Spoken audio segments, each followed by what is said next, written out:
Hello, hello, hello, everybody. It is so good to see all of your digital non-existent faces in the chat. Welcome to Arc 5, Episode 4 of The Second Stranger, the main D&D campaign for Transplanar RPG, which is, of course, if you're tuning in, our all-transgender, people of color-led, 100% homebrew Dungeons & Dragons 5th edition live-streamed actual play campaign set in the original non-colonial, anti-orientalist world of Andake. I am your GM and creative producer, Connie. My pronouns are they, he, and she. You can find me on TikTok and Twitter and toss a coin to your Connie at Ko-Fi, all at by Connie Chang. That's BYCONNIECHANG. I'm going to pass along introductions to Erica.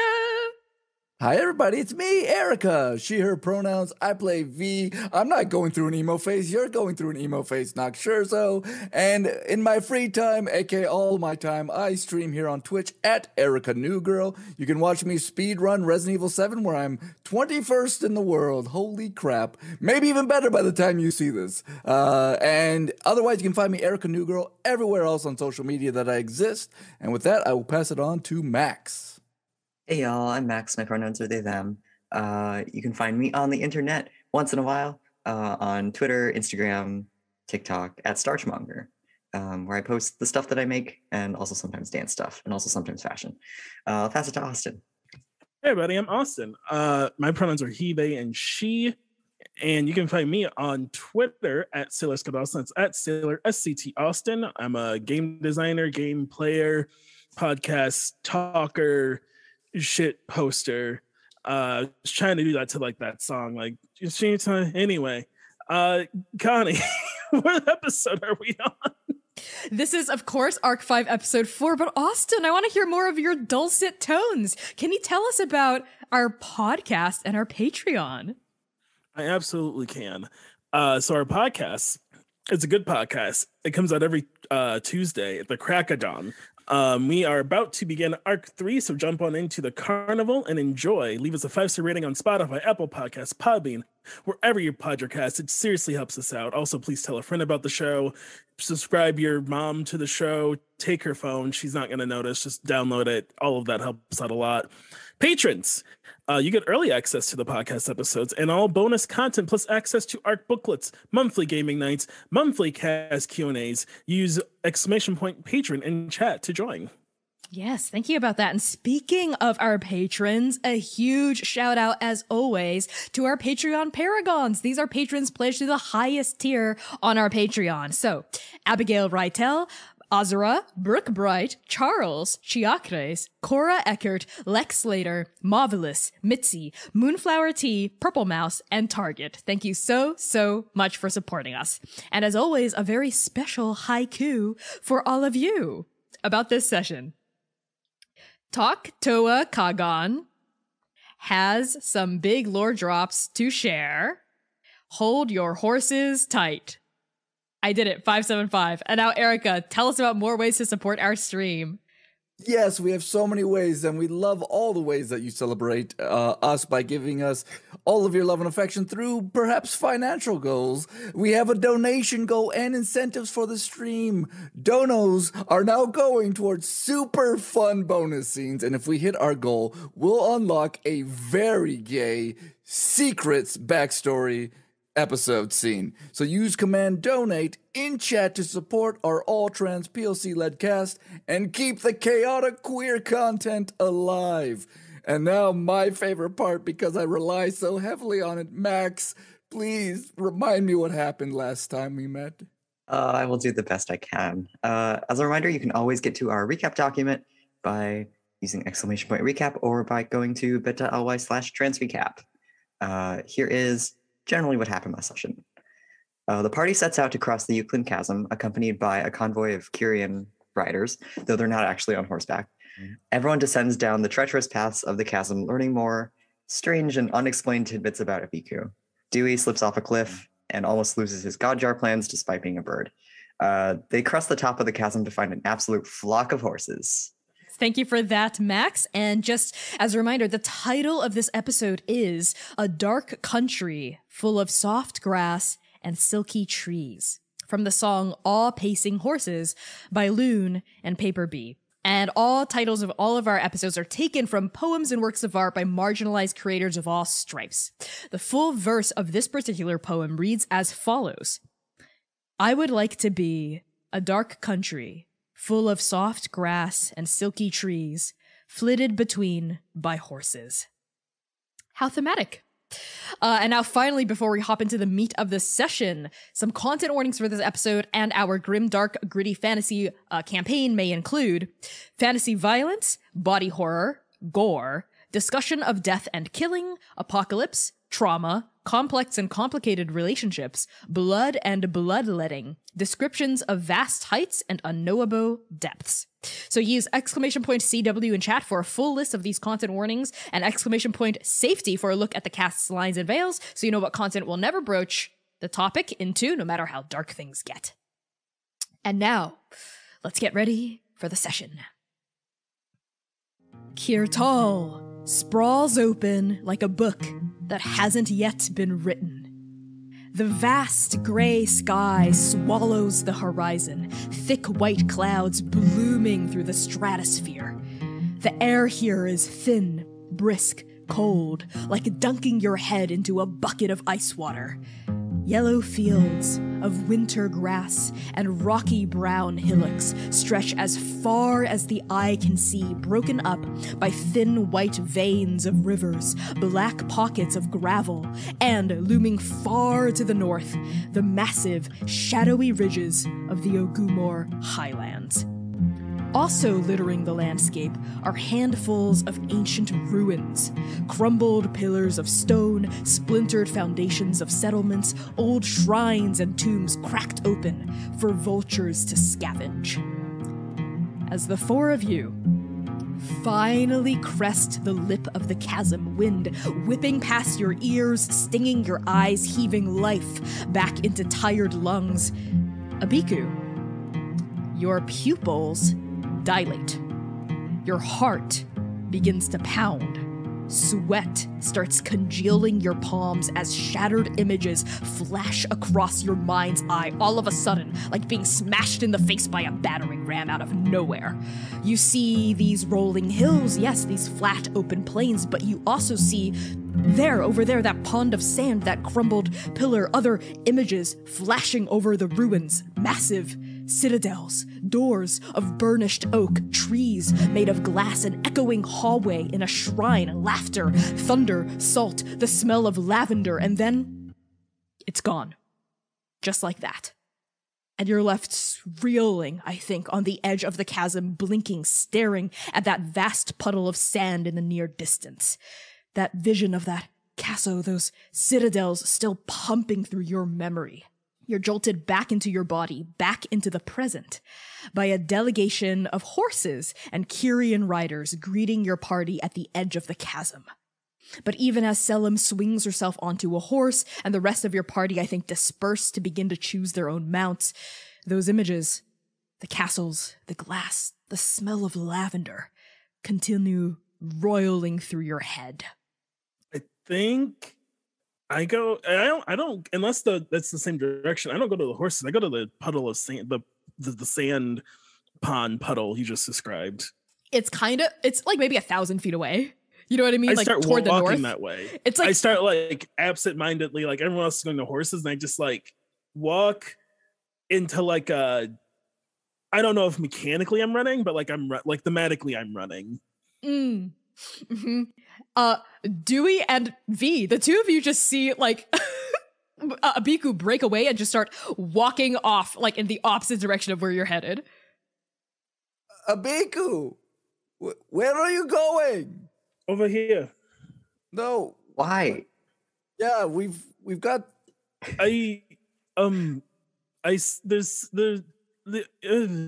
some. I think she like halfway through the sentence stopped speaking in common, and I don't think you two understand her anymore.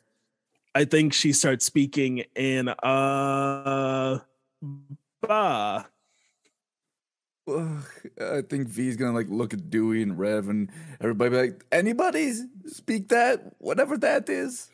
That is an ancient tongue.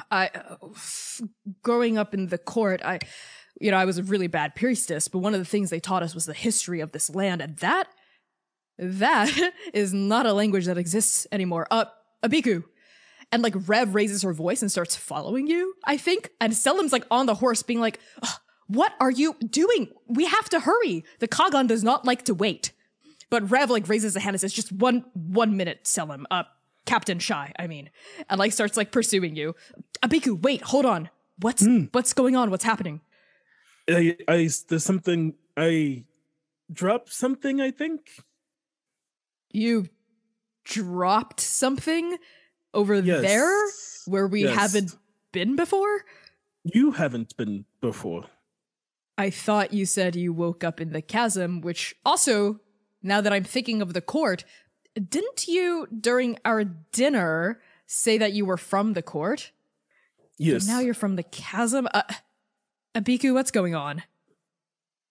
Okay, so I don't know. Okay. But I think I need to be over there, and then I will know. Okay. Rev turns around to address Dewey and Vee and says, it starts like gesturing for the two of you to come, and she like raises her voice, and her like booming, I think, voice like carries over like the flat lowlands here back to Selim. Hey, we're gonna just give us 5 minutes, okay? 5 minutes. The Qaghan can suffer 5 minutes of waiting, right? And Selim's like, fine, okay, 5 minutes, but hurry up. As like Rev gestures for the rest of you to join her. He looks over to Dewey and like, well, this should be interesting, right? And like, I think V was like still kind of like on a horse or whatever, and like flips off of it and starts walking towards Rev and Abiku with Dewey. Yeah, Dewey was struggling to get on his horse, so he's glad to take this leave. You're a bird! Yeah, I think it was like a big, like muscular red roan horse, and as you just sort of like give up, it lets out like a snort, and like its breath comes out in these like intimidating wisps in front of its nostrils. Yeah, V and Dewey, the two of you catch up to Rev and Abiku, I assume you continue to walk, right, toward that like puddle of sand. As like your new friends, I suppose, catch up to you and also continue striding, Rev says, I couldn't help but notice you looked a little... I thought you were just windswept when we crested the hill. Did something happen, Abiku? Yes, I saw... I remembered? I remembered something, I think. What did you remember? Lavender. Like, the flower? The smell? The feeling? Uh-huh. And a door or pillars and oak. Odd. Well, when I came back from the dead the first time, it took me a couple of days to get oriented. All that was really left of me was my desire to find and kill the myriad. It took me a while to remember my name again, who I was, where I came from. So maybe something similar is happening here after you woke up in the chasm? Maybe, but I am not dead. Uh-huh. Right. Of course. You've died more than once? Well, I've been brought low before, but the Raven Queen's always had my back since then. Oh, that is quite useful. Yes. Especially for a Paragon. That's your one I don't need to worry about. I'll just watch the other two. Wait, which other two? Dude, what's wrong with that? I've got Rev. I'm good to go. Oh, well then just this one. And points to Dewey. You know, that might not be so bad. I think we could all stand with watching Dewey a little bit more. Well, no. Actually, I take it back. I take it all back. No one watch me. You can protect yourself? Yes, that's what I meant. Mm-hmm. Doesn't always seem like it. All right, is this meeting over? Are we... Is that it? We're still 500 feet away. No, just kidding. No, we arrive saved by the sand. We all arrive, I think, at the lip of, you realize now, a pretty vast crater. It's kind of like a big crater of just like black sand here, like huge, maybe like several acres, right? Like wide and across. Like from a distance, it was kind of hard to gauge how big this pocket of sand was. But as you got closer, you're like, okay, it's almost like a miniature lake here, right? Instead of a pond. So at like the crested rising lip, looking down at just this like pit filled with sand, Abiku, as you stand there, you sort of see like rising out of the sand are sort of like crumbled pillars, like ruins of what used to be maybe like a building or something. But everything here is just, I mean, that's all that remains of what used to be here. And as you stare down at this like area, I think like this sickening feeling of familiarity rises up inside of you. And I think like you get this like kind of dizzy feeling and like a little bit of a tunnel vision as like the edges of like Dewey and Rev's like argument sort of like fuzz out, and like you're just sort of staring at one of the pillars and like every single little granule of sand you can see, and it's almost like your body is being like knocked out of your soul, and then you see a vision of that same pillar but tall and proud, and as you look up, it's supporting a citadel, right? Like the bottom lip of like an entryway. And as you look around, you see trees. Not sand here, but trees made of glass, black glass, beautiful, translucent branches. And you see in the shade of one, just the shadow of a person. And as they turn, like that image shatters yet again. This used to be a forest. A forest? In Kirtal? Yes. Well, it was made of glass. Ah. And Rev looks down at the sand. Wait, how do you know that? I do not know. What, you just got like a bunch of prophetic visions or something? Aren't you like part of a god? I'm the paragon of a god. Don't you have their like a heart or something? I don't know how you all work. I have a fragment of the Raven Queen's shattered soul inside of me, yes. Okay, so would a vision be so weird? No. Visions are not weird, but they usually only come to the right person or for the right reason.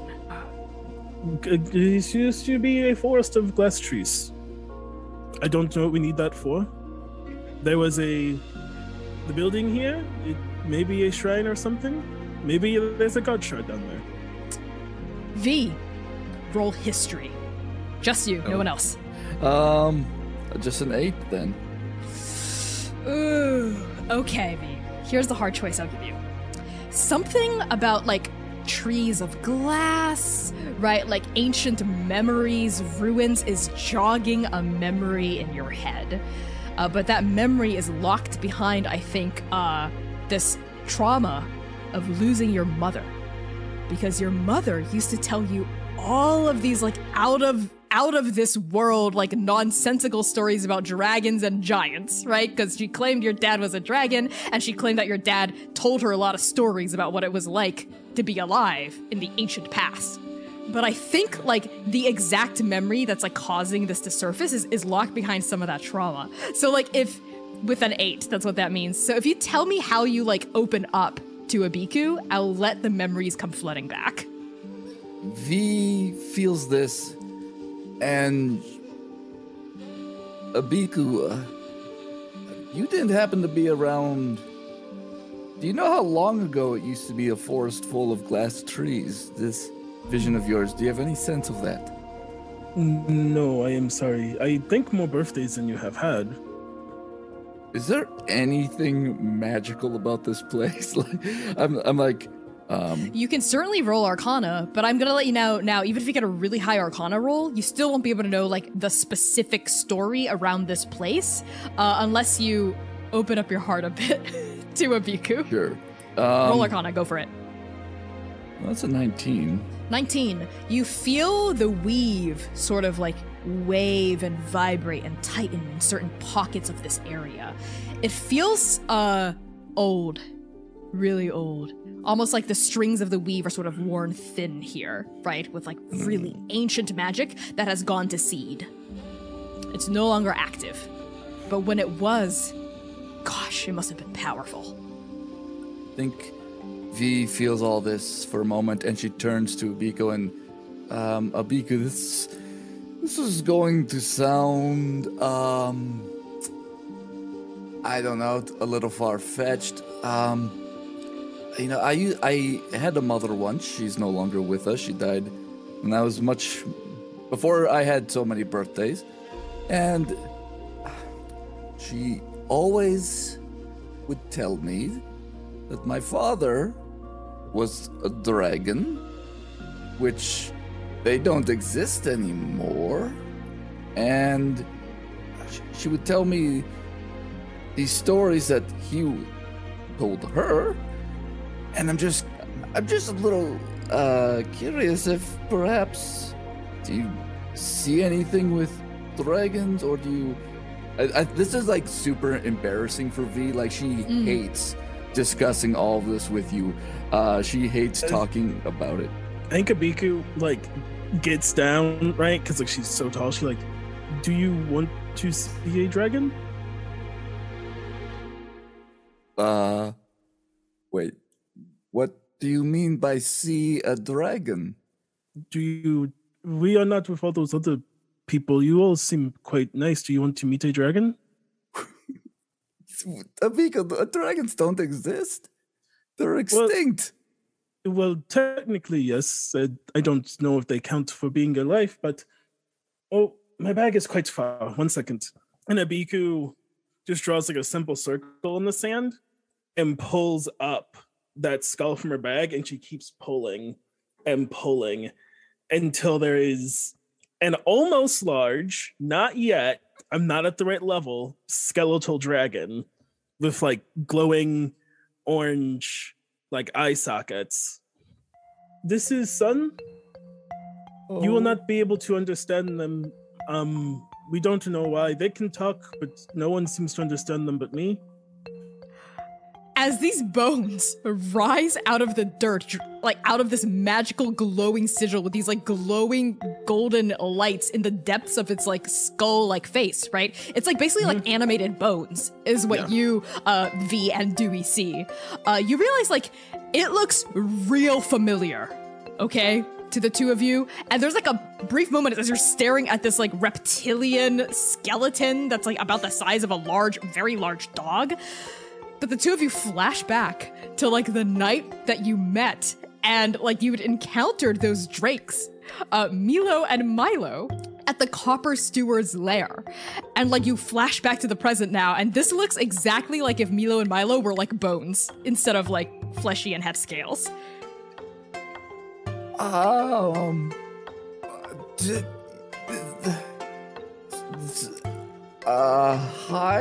son?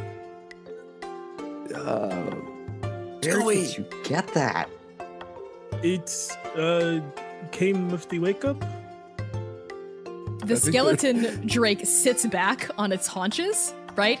And it doesn't have like, I don't know, Abiku, it's up to you, a lot of the aesthetic design, but I'm drawing on a lot of like Chinese dragon, like aesthetic for like Andake's dragons instead of like European ones. So I think like Sun is maybe, if you're okay with it, like kind of long, almost like snake-like, and can have multiple limbs if you want. And if you want them to have wings, I think they would have more than one pair, like several little small wings going down their spine. Okay. But the details are up to you. Okay. I start scratching Sun under the chin as if it is a dog while we're talking. And Sun like sort of settles down and raises one of its like, two of its like front legs and sort of like, almost as like a little wave to you, Dewey and Vee. Can I touch this dragon? I don't see you in Sun. Is it okay? They can't understand you. Sun nods.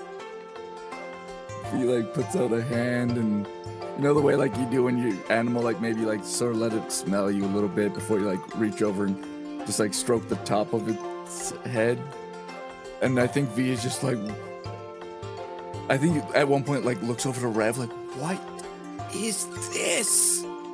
Rev is just staring down at this animated pile of bones with like her arms crossed, her eyes narrowed, as she's just sort of like muttering, undead, blasphemy, blasphemy against the Raven Queen. This is not right. It's kind of cute, but no, this is wrong. And like Rev is sort of like keeping her distance and like muttering to herself darkly. And V, as soon as your hand sort of touches like the the smooth surface of Sun's like plated head, a memory comes rushing back to you about this place, right? Your mother's words come rushing up from like the recesses of your history, and you hear her say, well, the empire of Banua, Visanti, had so many beautiful shrines scattered all across Andake before Andake was even Andake. Oh, palaces of gold and what we now know as Chukai, citadels of glass surrounded by glass trees in Kirtal. Now that's a funny story. Those glass trees were said to be a sign of Galtanger's favor. And like, you know, the voice sort of like drifts away from you, like as that comes back. Oh my goodness. And like V like suddenly like looks up as if she could see the citadel even though it's not before her. A blessing of Galtanger. She like says that loud enough for everybody to hear, but she's like muttering to herself as she's like just this memory and imagining this world that her mother described that V never believed in for 1 second of her life, and now it's just like, holy crap, everything might actually be true that my mother said to me. Galtank, that's who I point to Dewey. Right, that is good then. Maybe it's down there. Just checking in. We're all looking at the same thing, right? Big sand crater, bone pet. This is Sun, yes. How are you getting all? What? I think that like V's like looks down at Sun. And it's like, is this something that Sun did to me? Is this like? I think V's a little bit like taken back. My mother used to tell me about all of these different ancient Andake, Benoit, and all this. And like V's like trying to make sense of it all in her mind while she's like trying to talk out loud. Like, I'm just, I'm a little flustered right now. But yes, Kirtal used to have these forests made of glass, just like Abiku said. My mother told me about this. It's been so long I'd forgotten about it. And Abiku, you hear in your head as V's speaking, Sun's voice suddenly reverberate through your mind. Ah, Abiku, hunting grounds. The forest's made of glass. I don't know why. Maybe we are from here? I don't know. This place feels familiar, but I don't know if it's home. Well, I think Abiku sits down next to Sun. We will just keep an eye out. You'll have to go back in the bag. I don't know about those other people, but I know you wanted to meet all of the Paragons. I did. It's too bad that they don't understand me. But I hope they like me. We will figure that out. I'm sure. I kind of look at them and I say out loud, I am sure they like you just fine. Oh, and yes. Yeah, both of you see like Sun, like as best as they can, have like a skeletal smile on their face, like looking between the two of you. Oh, you're quite wonderful, friend. I hope we get to talk more. This has been so fascinating. And I think like another rub of the head from V. Like Sun seems to almost nuzzle into it. He waves awkwardly from like 100 feet away. 100 feet. He's scared. When Abiku started pulling this bone dog out of the ground, Dewey started backing up very quickly. Oh my god, that's hilarious. And he's like, I know my hit points. I'm gonna just take a big step back. Rev actually calls out, they're coming. Maybe you want to put that skeleton dog away? And like gestures to the horizon where you hear and Selim looking extremely impatient and frustrated, like leading like the horses like toward your area. Yeah, I mother something and just like touch Sun's head and they like disapparate. Bye. And then poof, like Sun disappears, right? And I think that's when like Selim and like the riders like all pull up with your things like on saddlebags and whatnot. Selim like pulls her mare around. All right, have you had your fill of staring into a pit filled with black sand? There's plenty of those across Kirtal. There are more. Of course, they're everywhere. Do you have a map of them? A map of Kirtal, of course, but I don't carry it around with me. Everything's at Toktoa Qaghan's base camp, okay? Speaking of which, I gave you not 5, not 7, but 10 minutes to just dick around and do nothing here. So can we please get going? Your generosity knows no bounds. All across Andake, they will speak endlessly of your generosity. You're welcome, Paragon. And she sort of like turns her horse around and gestures for the 4 of you to hop on. Abiku hops on and looks at Dewey and is like, we did not dick around. No one had a penis out. Rev bursts out laughing when you say that, like a full barrel-chested, hearty laugh. And Selim hears this. She shoots like a kind of like red-faced gaze over her shoulder and like whips the mare back around and like clicks at it. And Rev like leans into you, V, and actually says, we can rectify that mistake later if you want. Yes, let's, I'm open to all propositions, you know that. He can't get on his horse fast enough. Just a desperate scramble.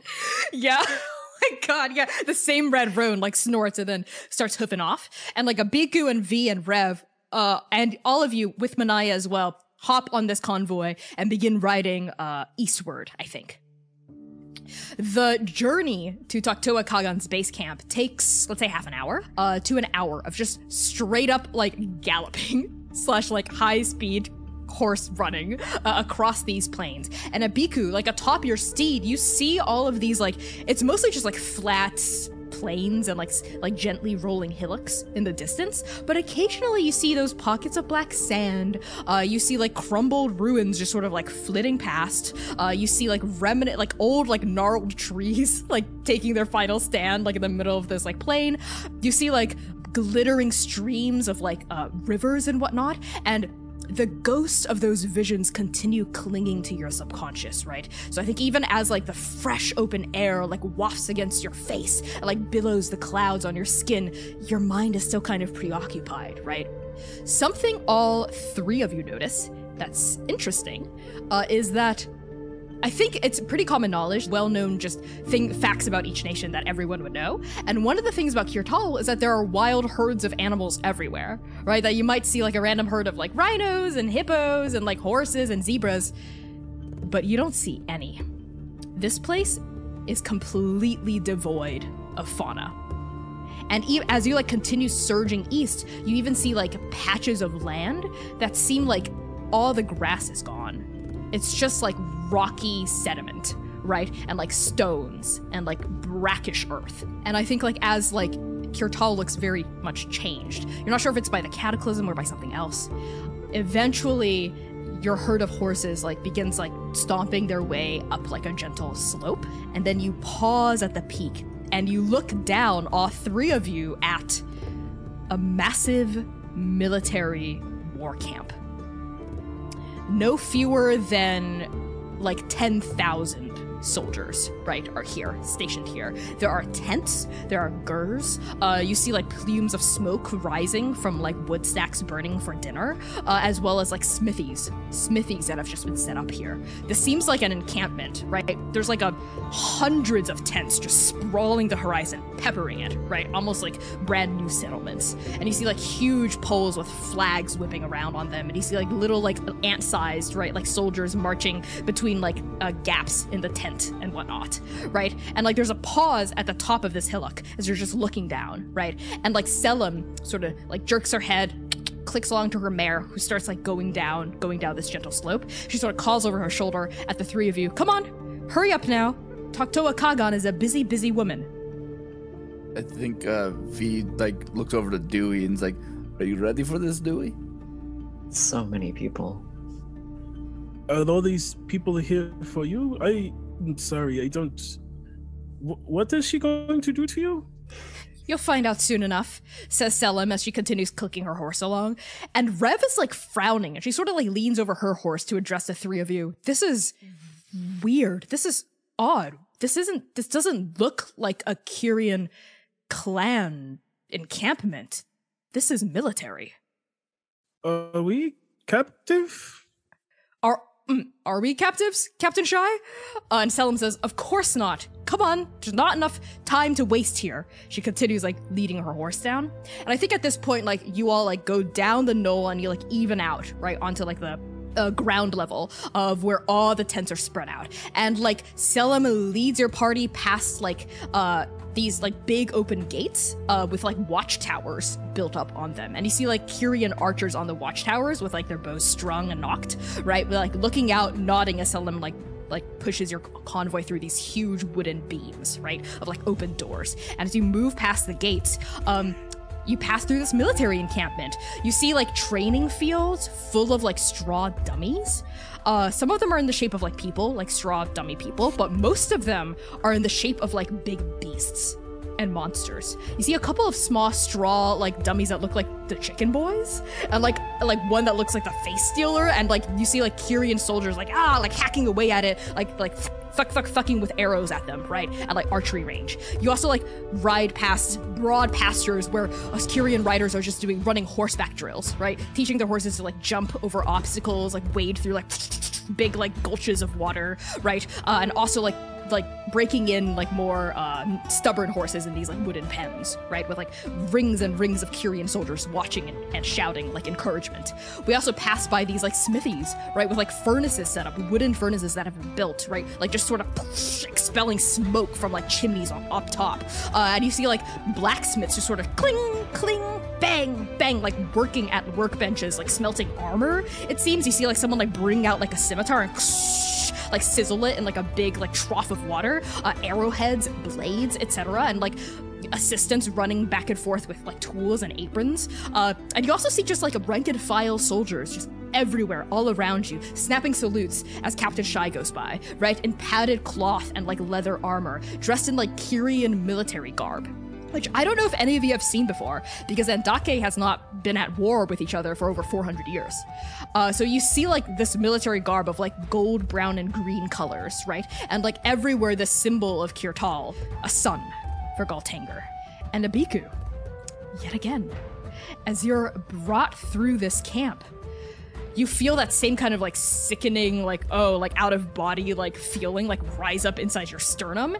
And you see images flash over this current camp of a different camp. You see like a tent big enough to fit like 20 people in it, suddenly expand to like be like 30 times bigger and wider, like as you see another image superimposed over it, right? And you turn around, like maybe your like pupils dilated, like a little bit overstimulated here. You also see like the people walking past. You don't just see like goblins and kenku and humans and drow and whatnot, but you see like much bigger people. And like I think you even like incline your head as you see like huge soldiers like stomping past who even like kind of dwarf you in some instances, right? And then you turn around again and you see like a banister whipping in the wind, but sort of superimposing itself over the Kyrian sun symbol is a different symbol, a circular one that seems to be shattered into 6 pieces.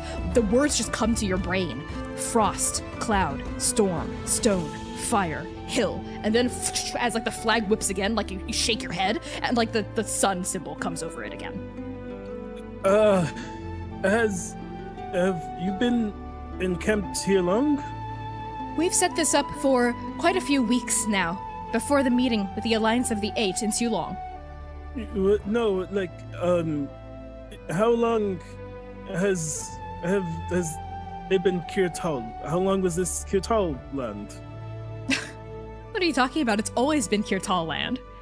And it's always been a sun? There was never 6? There's never you draw the sun and then you make it like a pie? A pie? And Selim looks like so offended, right? Like looking over her shoulder at you, Abiku. No, I don't know what you're talking about. This land has been Kirtal for as long as Kirtal has existed, after the Gambit of Queens. What is that? Rev raises her eyebrows because the Gambit of Queens is like a massive historical event everyone knows about. That's like happened so far back in the past that it's like turned into like a thing of myth and legend.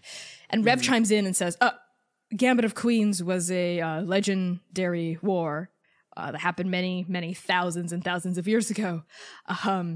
It's when the first Paragons actually emerged to protect the people of Andake from despotic rulers.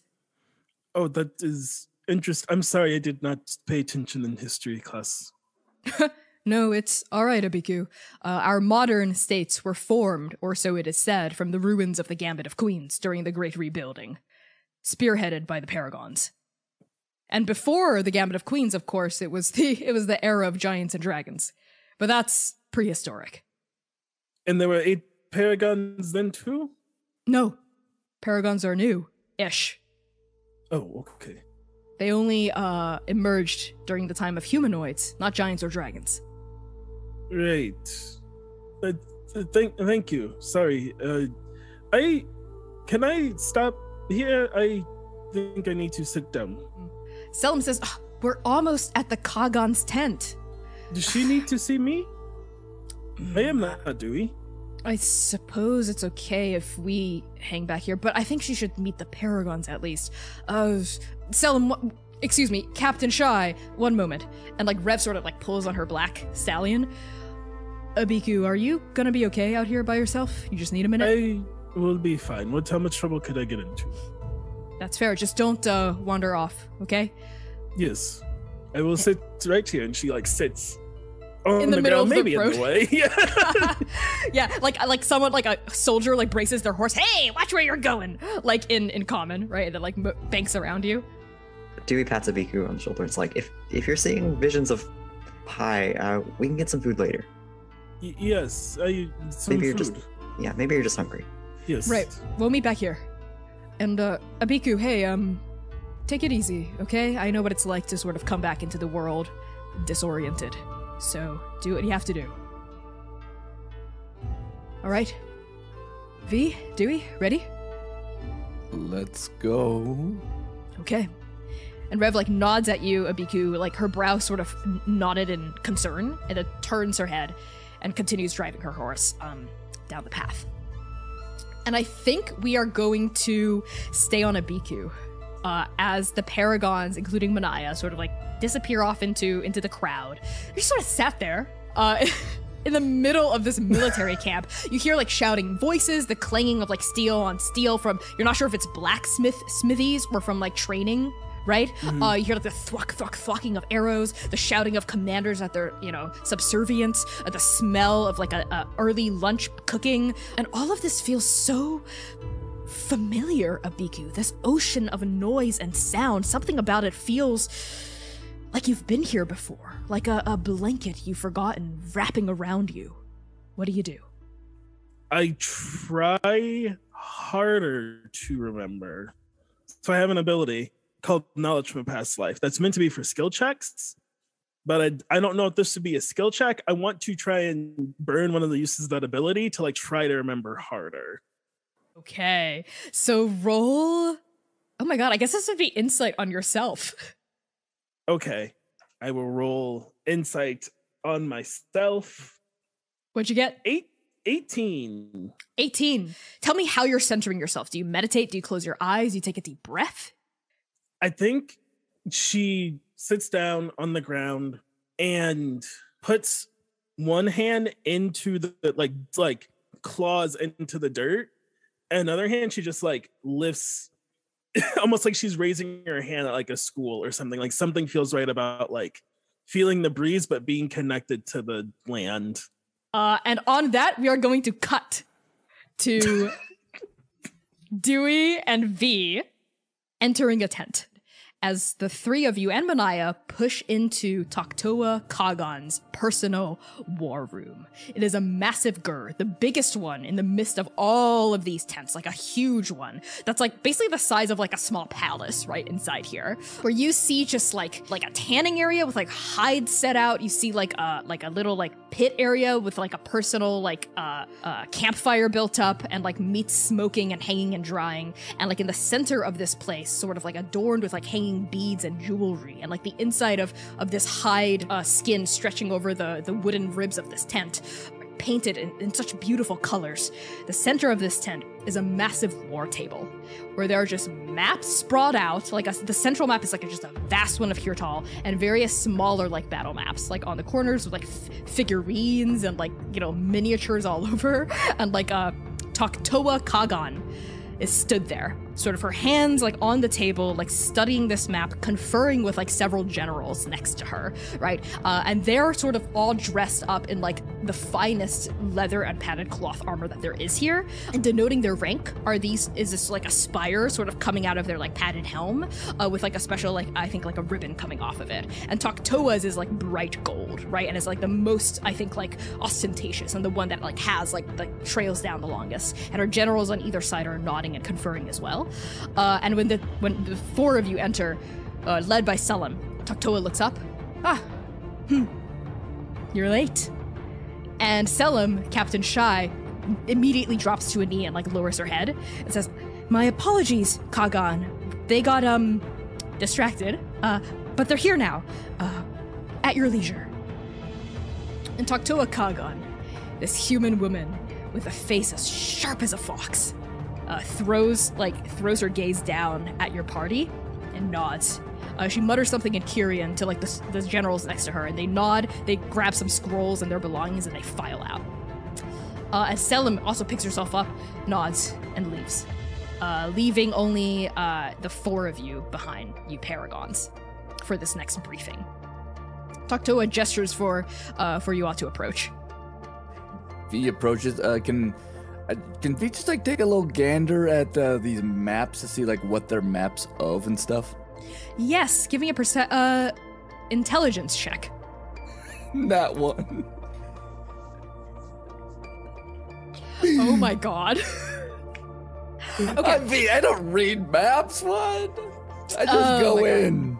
Yeah, not only do you not know what the maps are about, what catches your eye isn't like the detailing on the maps, but like there are like miniature figurines, like they're golden, of like horses. Like minifigs of horses that look real nice, real pretty. With your nat 1, I think your fingers start to itch. Oh god, am I gonna try to steal one of these horses?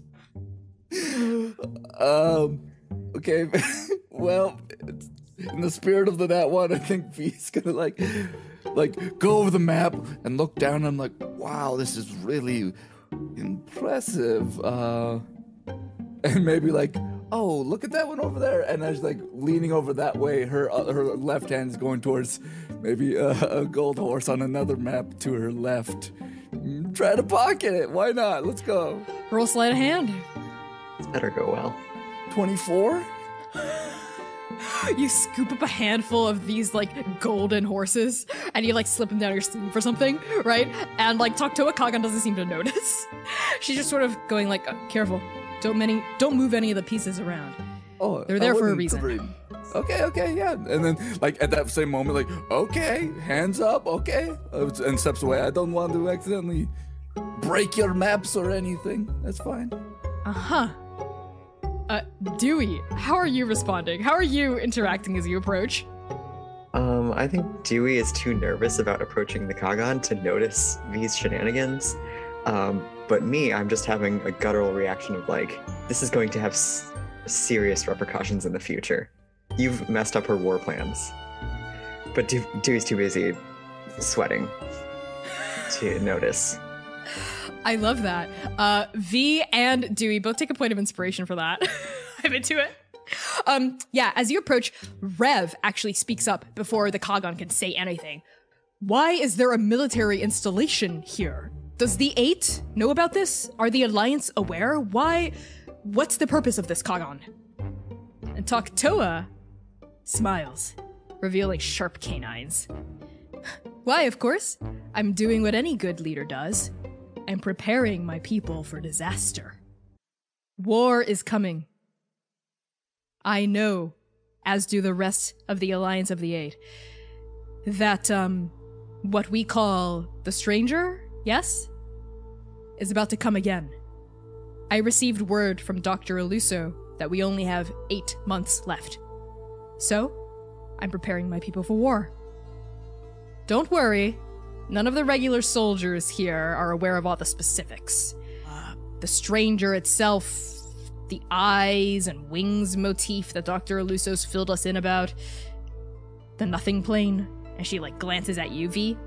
But Our people are very familiar with what we call empty beasts, terrorizing our lands, as they have been for the past year. I've told my people that more monsters are due to come, and to prepare for the worst in 8 months. Can you blame me? When you put it like that, it sounds very sensible. It's just, it's an alarming situation. I've not seen Andake like this in my lifetime. No.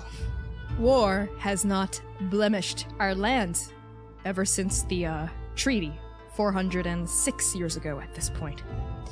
But that's besides the point. You're here for Galtanger, right? Here to heed my challenge. I'm surprised you showed up. Well, you had we had escorts. I think V sees what's going on. Yeah, our friend Dewey here is more than prepared. We've been training him. I think I saw him do some push-ups once. We're more than prepared to get Dewey what is rightfully his, which is a god shard of our good friend Galtanger. I'm afraid it will take more than just push-ups and squats to corral the herd. And Taktoa pulls a battle map like close into the middle, right? And this is not the one you messed up, V, thankfully. But this one sort of delineates a certain I think it's an overview of all of Kirtal, right? But it's marked up in a way that the other maps aren't. And she points toward like the center of Kirtal. This is a map of the Great Herd's movements. I believe I may have mentioned this during the talk that we had, Dewey. But just in case you forgot, we believe that the Shard of Galtanger is responsible for what Kyrians call the Great Herd. A massive herd of horses, zebras, cattle of every shape and size imaginable has been stampeding across our valley ever since the cataclysm happened. At first, it was small, a herd of maybe only 10 or 20 strong. But as it continues running across the highlands and the lowlands alike, it picks up more numbers. Now, its herds are in the thousands. And every day their numbers swell. Rhinos, elephants, hippos, creatures I've never even seen or heard of until now. The herd was last spotted here, and she points toward the northern foothills of the Ogumar Highlands, close to the Moroccan border. And on, like, maybe some of your puzzled looks, she explains, that's what we call the Morozan and Jukan border up north. They're overgrazing, they're taking cattle from Kyrians, they're destroying the land here, ruining everything Galtanger's given us. More than that, members of this great herd are difficult to catch and extremely aggressive. We're also wary to ride our horses too close. Steeds that have been taken too close to them, even domestic ones, horses that have served us well for years and years and years, seem to lose themselves, buck their riders off and join the herd, almost like there's some sort of siren's call that only animals can hear. Breaking up the herd and getting the horses back from it that it took from us will be crucial to the war effort. Not to mention obtaining the God Shard of Galtanger, which I suspect is responsible for this. Do you have any sense of this? For example, this sounds a lot like when we were in the mines of Dabathati and we had to locate the Shard of Vanash. You don't have any clues onto where the source of the shard may be in your country? Galtanger is not like Udabathi or Skadanectus. Galtanger doesn't stay in one place. She moves, she's free, she roams. I suspect she's hidden herself within the herd somewhere. I think V looks at Rev and goes, this would have been a job for Oka. Someone who's actually good at handling animals. You're telling me. But they're cleaning up your mess in Dabathati, and there's that whole thing about having Vanash in them that they have to get desperately out of their soul. We've got this. We can handle this. Right, Dewey? We've got Dewey. Exactly. We've got the Paragon of Galtanger right here. Yeah, Dewey. And I've got the the god jar, all ready to go. And Dewey pulls out of his bag a small pot. It is not the one that you saw him working on in Arc 4. It's a little bit smaller. It fits in a backpack. It's like blue and green. And I think it pulls this jar out of the backpack to show the Qaghan he means business. You see like a flashback of him sneaking out of, excusing himself from dinner at Dr. Aluso's and like going into a guest room and taking a potted plant and then going outside through the back door and like dumping it out in the garden. Dewey! Just dumping this like potted bamboo plant out and cleaning out the jar and stuffing it into his bag and returning to dinner. So it's just a regular jar? Yes, but no one has to know that. The Qaghan doesn't have to know that. Talk to us. Yeah. It's a nice jar. Can V do an insight check on Dewey? Yes. Insight or Arcana, your choice. It's a nice. Oh, they're not doing Arcana. Base. 15 Arcana check. Have you done anything to make it look magical, Dewey, or did you just stuff it in your bag and then pull it out now? I don't think the work I did on it was quite magical yet. Like I hadn't gotten to that part. I'm working on it. Yeah, V, it looks like a flower pot, and you don't feel the weave bending around it at all. I think V quickly grabs it from Dewey's hand. Let me tell you, friend, I have seen this thing in action. We did some practice tests over at the Dr. O's. Like, Scott, Nectus, one of you pop on out and let's try to catch you in the god jar. Oh my gosh, it does the trick. So I firmly believe in my work. I'm the friend of my friend, Dewey Quirk, and this beautiful, wonderful, most delightful, unbelievably, definitely works god jar. Brought to you by our friend Dewey Quirk. Yeah, we've been, in our practice runs, we've been calling it the Scott jar. Haha. Yeah, it definitely works. Super ready for it. All right, Dewey and V, give me a deception check. Both of you. It's gonna be a group check. Does Nat 20 survive? Plus 9? 29? Oh my the Nat 20. Oh my god. Dewey, what did you get? An 8, but I'm gonna use my flash of genius. So it's a 13. Okay, as you present this flower pot to Toktoa, who raises an eyebrow, she stares at it. You were able to make another one? So soon? Yes. We've got some of the smartest brains between Dr. Aluso and Dewey, and that Geron that we just met is also quite smart. We've got a lot of brain power working together. Hitsagatan helped you make this. Huh. Doctor didn't bring this up with me. It's definitely something I'll have to raise during the next alliance meeting. These decisions. Galtinger might be your god, Cardu, but she is our patron deity. She is Kyrian through and through, and she is not going to like being cooped up in that little jar. So, fine. Do whatever you want with her. Just bring her back here if you can. And if you fail, then you surrender your right to Paragon. And it's my turn next. Sounds like a plan. Thanks for giving me a shot, although I guess you didn't really have much of a choice.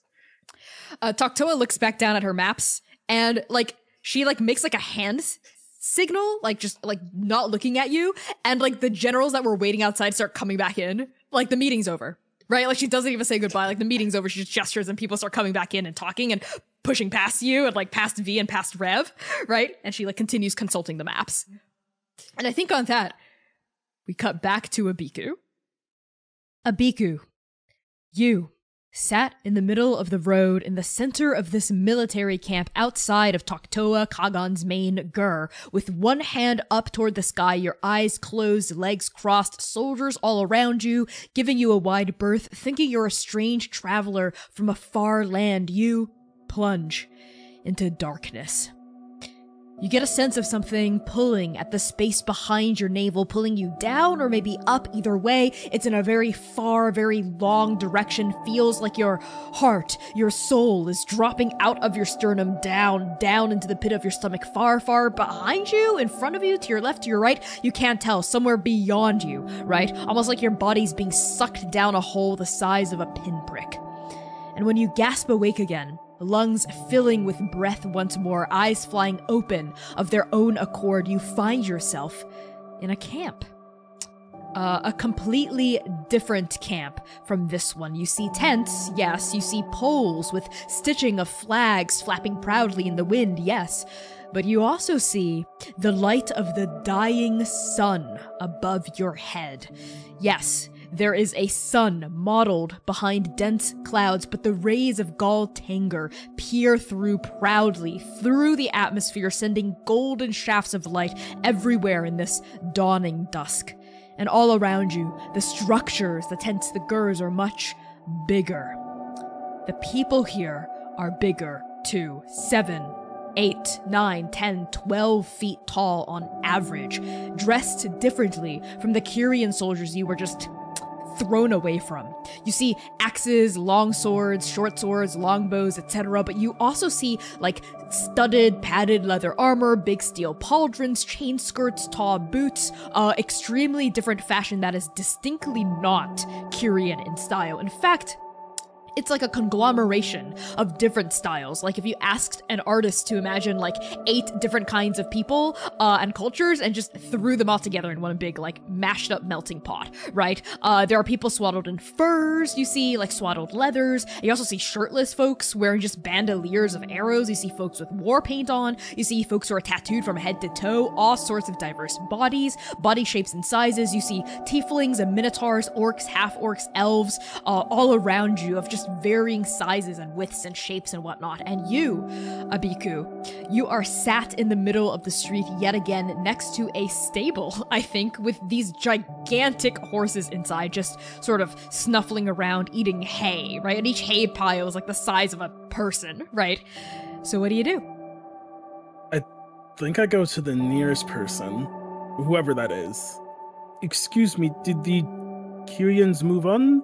Are you the new war party?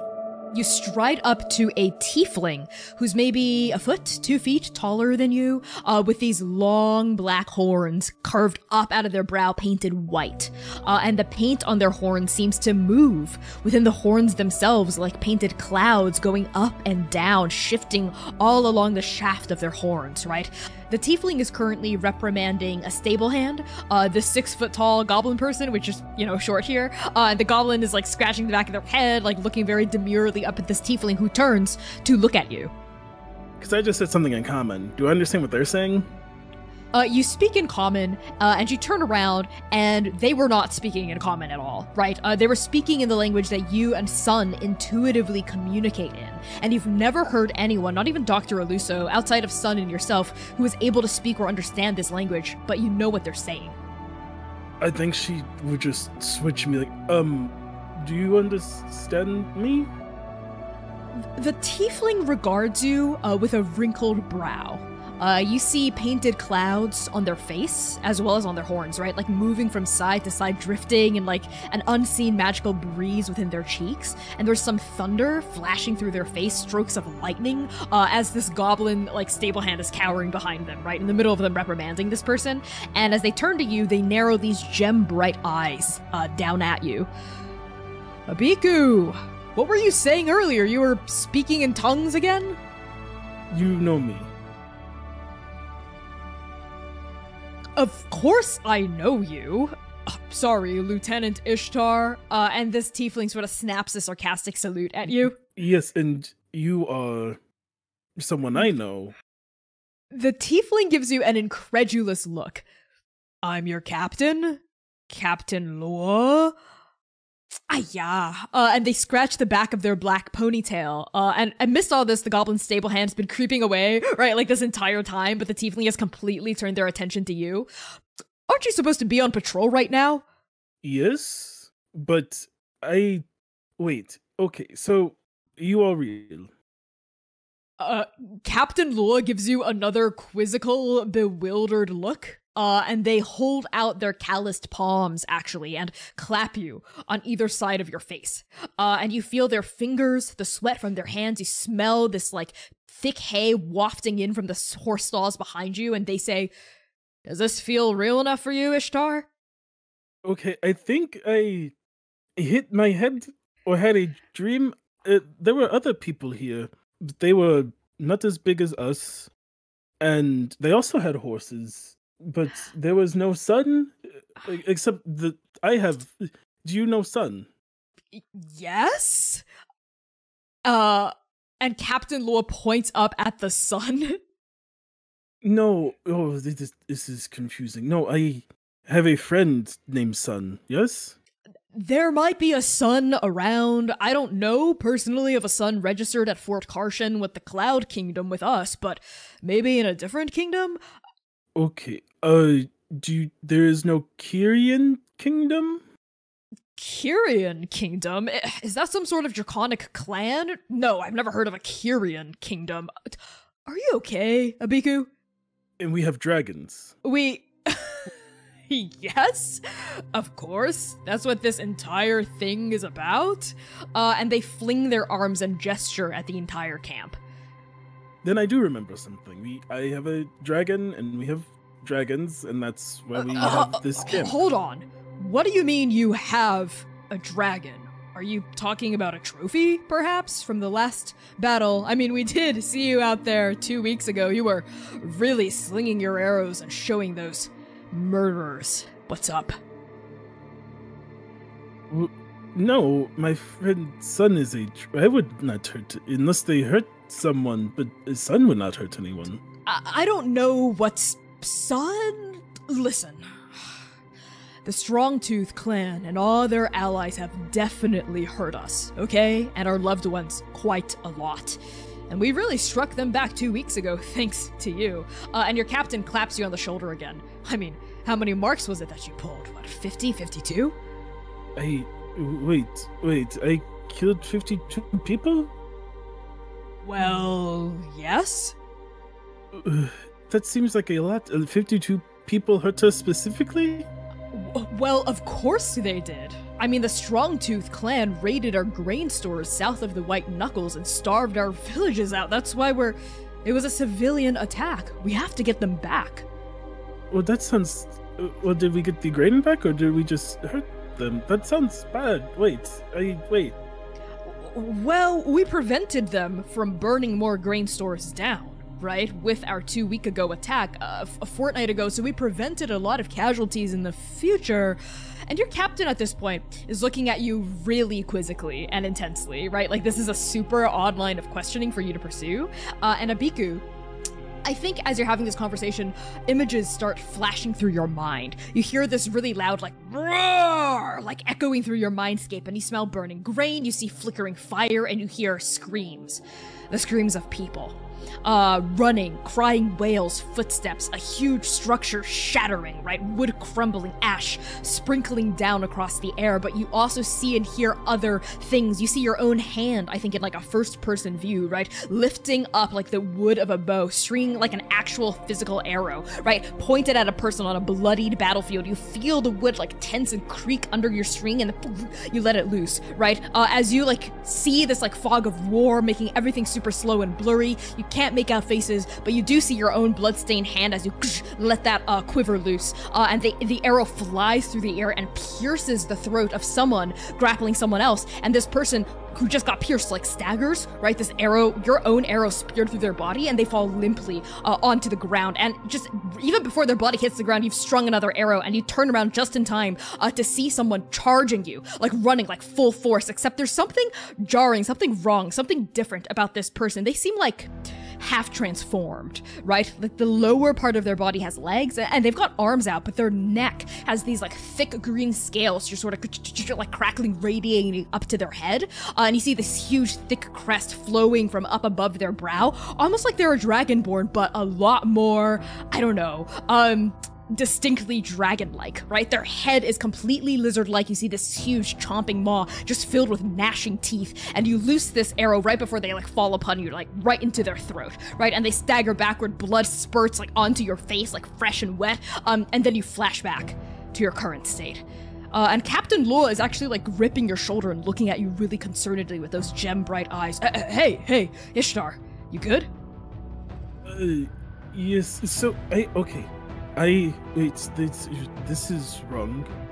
I am either dreaming now or I was dreaming before. But one of these dreams can help the other, I think.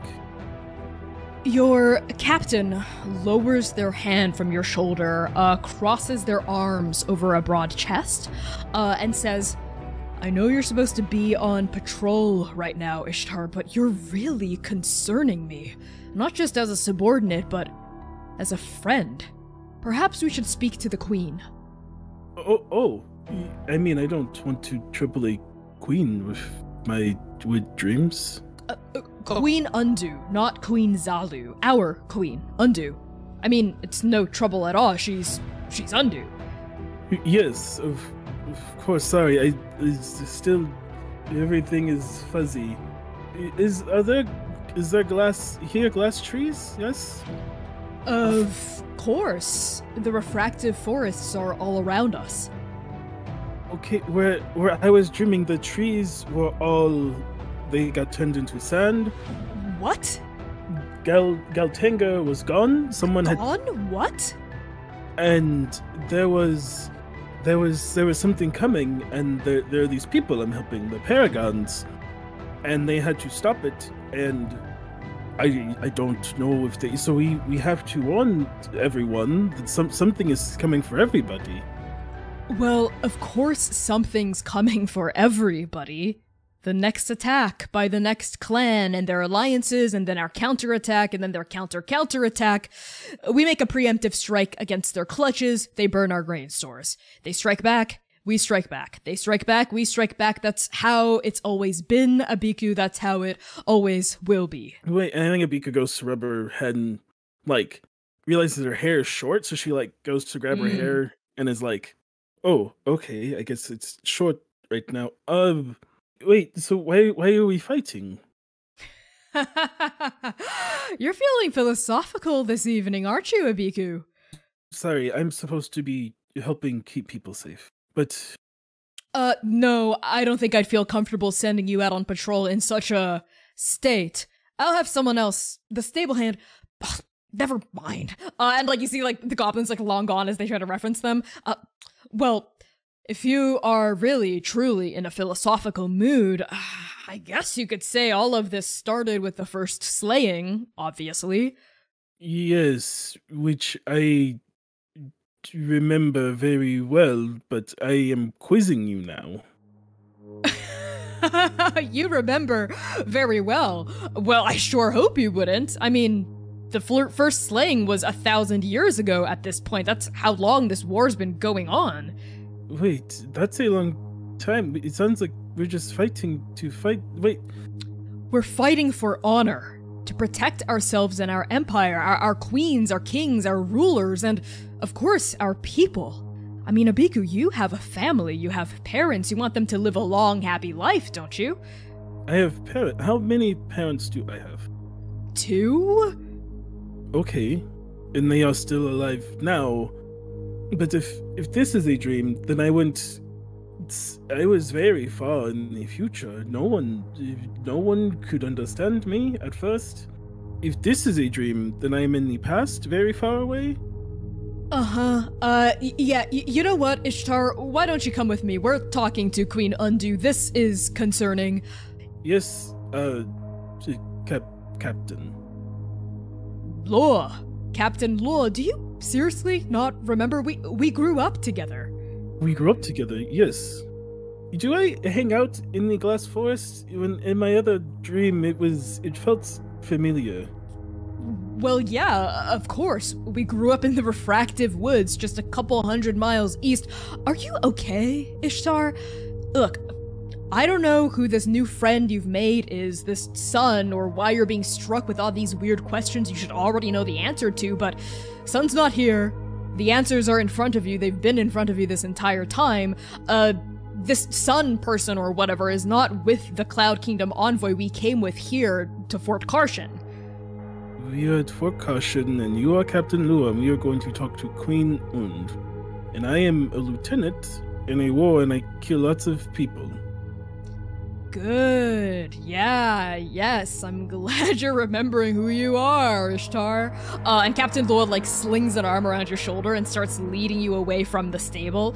You know what, Abiku? Let's get some of the Queen's moxie in you. That'll clear your head right up. Yes, of course. I don't know what's gotten into me. I can't wait to hurt more people. That's an odd way to put it. We're fighting for honor, justice, glory, love. Yes. Wait, love who? Well, of your parents. Hopefully you also love me, your best friend. Yes. So, do we have other friends here? Well, of course you have other friends, yes. There's Ning and Sek and Jam and Daya and Urakel. And as Captain Lua continues rattling off these names, that as they ping in your head, you feel this familiar warm ring around each of these names, but you don't conjure any faces or anything like that. So I have lots of friends. Well, of course. Best damn sharpshooter in the entire fort, of course you've got lots of friends. Honestly, I'm kind of jealous. Wait, do people like me because I can kill people? You're really good at killing stuff, Abiku. Honestly, if you knew how to play politics better, I bet you could make captain. You're just too outspoken. Yes, it seems that is something I still do. Wait, do I do anything else? Do I just shoot people? Well, Ning's been saying you've been shooting her a couple arrows in her direction, in her heart area, if you know what I mean. And Lua starts ribbing you with their elbow, in the side. Oh, yes, good, okay, but not literally. No, not literally at Ning. I killed 52 people a week ago, or what? Stop saying people. Enemies. And she kind of and closed her eyes, but they were people. One was doing transforming, but... Well, yeah, they're draconic forms. Oh, so dragons can transform. Well, yeah, I mean, so can we. Ishtar, this is getting really concerning. Let's get to the queen, okay? Okay. Yeah. Maybe it's best I don't talk until we get there. Maybe that is best. And at this point, you see a couple soldiers sat at a table drinking, and they're pausing and looking at you as they hear what you're saying, right? And they're frowning and just sort of rubbernecking. And you see in the middle of drinking beer sloughing down their front, right? And Captain Lua says, hey, nothing to see here. Back to your work, soldiers. And the soldiers slam their beers back down and avert their gazes, right? But as Captain Lua grabs your hand and leads you through the crowd, you notice most people milling about this camp, this Fort Karshan, snap salutes at the captain. And as they do, you start to feel fuzzy again, right? Your body or your soul or something else inside you, magical, that's animating you, is being drawn out of you from above, below, from the front, behind. You can't tell, but out of your body, right? Almost like you're being seen from third person, leaving through the top of your own skull, watching yourself now as you're floating above your body, being led through the crowd, getting further and further away from this vision. The last thing she tries to do is she looks at Captain Lua and she's like, it is happening again. I don't know when I'll be back. I will probably get to the queen and not know what you are talking about, and I am sorry. Ishtar? Hey, Ishtar! And Abiku, the last thing you see before black closes in around you, like a blindfold, is yourself stumbling through the crowd and then falling down, right? And then you see through your own eyes for just a split second, you see boots coming down, these huge, big steel-clad boots, Captain Lua squatting down, looking at you with their gem-bright eyes with a lot of concern, and then your eyes just sort of drift and flutter shut. And Abiku, when you wake up again, you are back somewhere familiar, yet unfamiliar once more. Abiku! Abiku! Abiku! Hey, Abiku! And you your eyes snap open again, and they're like misty and clouded over once more, and you're in the middle of the Kyrian camp, and Rev has like grabbed the front of your shirt and is kind of like shaking you and looking kind of concerned. Hey, Abiku, oh my God, are you okay? You wouldn't wake up for minutes. I'm sorry, I had to slap your face a little. My name is Abiku Ishtar. Yes, your name is Abiku Ishtar. And Rev looks like to her left and her right to where like Dewey and Vee are standing. Yeah, are you feeling all right? Are you? I am doing better now, but also not good. Uh-huh. Are you like, what was that? When we said we'd meet you back here, I didn't mean like literally back here exactly where you were sitting. Oh, I did. Sorry, I speak quite literally. Oh, okay. Were you like sleeping or something? Your eyes were closed and your hand was in the air, and all the Kyrians think we're weird now. Oh, are you sure that was me? How did the meeting go? Oh, we've got the flower pot of god jarness over here. We're doing great. Look, she's already disappointed in me. I'm just trying to manage expectations around here. Yes. Very good, dude. I appreciate it. By the way, don't expect that jar to stay in your possession for too long. I wouldn't be surprised if it's gone by morning. Are you saying you're going to steal it? No, but if I was anyone who had knowledge of that, I'd probably be sending someone to try to get it from you. Okay, well, this one isn't super useful, actually. I just want to make it clear that I am anti-lying to the Qaghan, who is the military commander of this entire camp. Wait, so we don't have a flower pot of god stealing? The flower pot is real, Abiku. The god-stealing powers are not. Oh. Well, that is not helpful to get Dewey his god shard. Yes, I understand. I'm well aware. Who needs a god jar when and like V like slaps Dewey in the back when the god jar is Dewey himself? That is true. Why are you so worried about this jar? Why don't you just go get it? That's how it worked for Vasca, and I assume for V and Rev. Yes, Yeah, it is. I just had to get my heart torn out a few times, and now it's fine. Yeah, if you haven't heard, it's not the most pleasant experience, and also everyone dies. So I'm just trying to... Well, everyone dies. Yes. Sometimes you come back. Just trying to... Are live you a little afraid? longer. Have you met me? Oh, That's kind of his thing, Abiku. oh. Yeah. He's scared of his own shadow. I'm not. That is predictable. The irony of sun, shadow. It's All right, where are we supposed to start? Well, it's been a long day of travel. I think we can probably set up camp or find like a tent or something to maybe rest. I don't want to set out when, it's about to get dark. I think we should set out first thing in the morning. Thoughts? That's that, fair. that is probably the best idea. Whatever you say. All right. Let's get some food in Abiku. Do you have like a low blood sugar thing? Is that why you keep like spacing out? Yes. I need blood sugar. Dewey, we've already established that Abiku gets weird visions, okay? Wait, were you having a weird vision just now? No. I don't know who's worse liar in right now. Dewey or Abiku. I don't think it was a vision. It was not... I don't think I should tell you here if we don't trust all these people. Okay, then let's grab some dinner and find a place to sit, yes? And Rev extends a hand to help you up from the ground, Abiku. Yeah. And like you tower over her. Yeah. Yeah, because she's like 6 something, but you're 8 feet, right? So you're 2 feet taller than Rev, who's already huge. All right. I smell something delicious roasting over there. And Rev like jerks her head and heads over to like an area where I think like there's like kind of like a mess hall set up like outdoors. And on all of you heading to the mess hall, we are going to cut to our very own break of 10 minutes. So thanks for tuning into the first half of Arc 5 Episode 4. Lies Abound is maybe the name of this first part. Lies Abound. We'll be back in 10.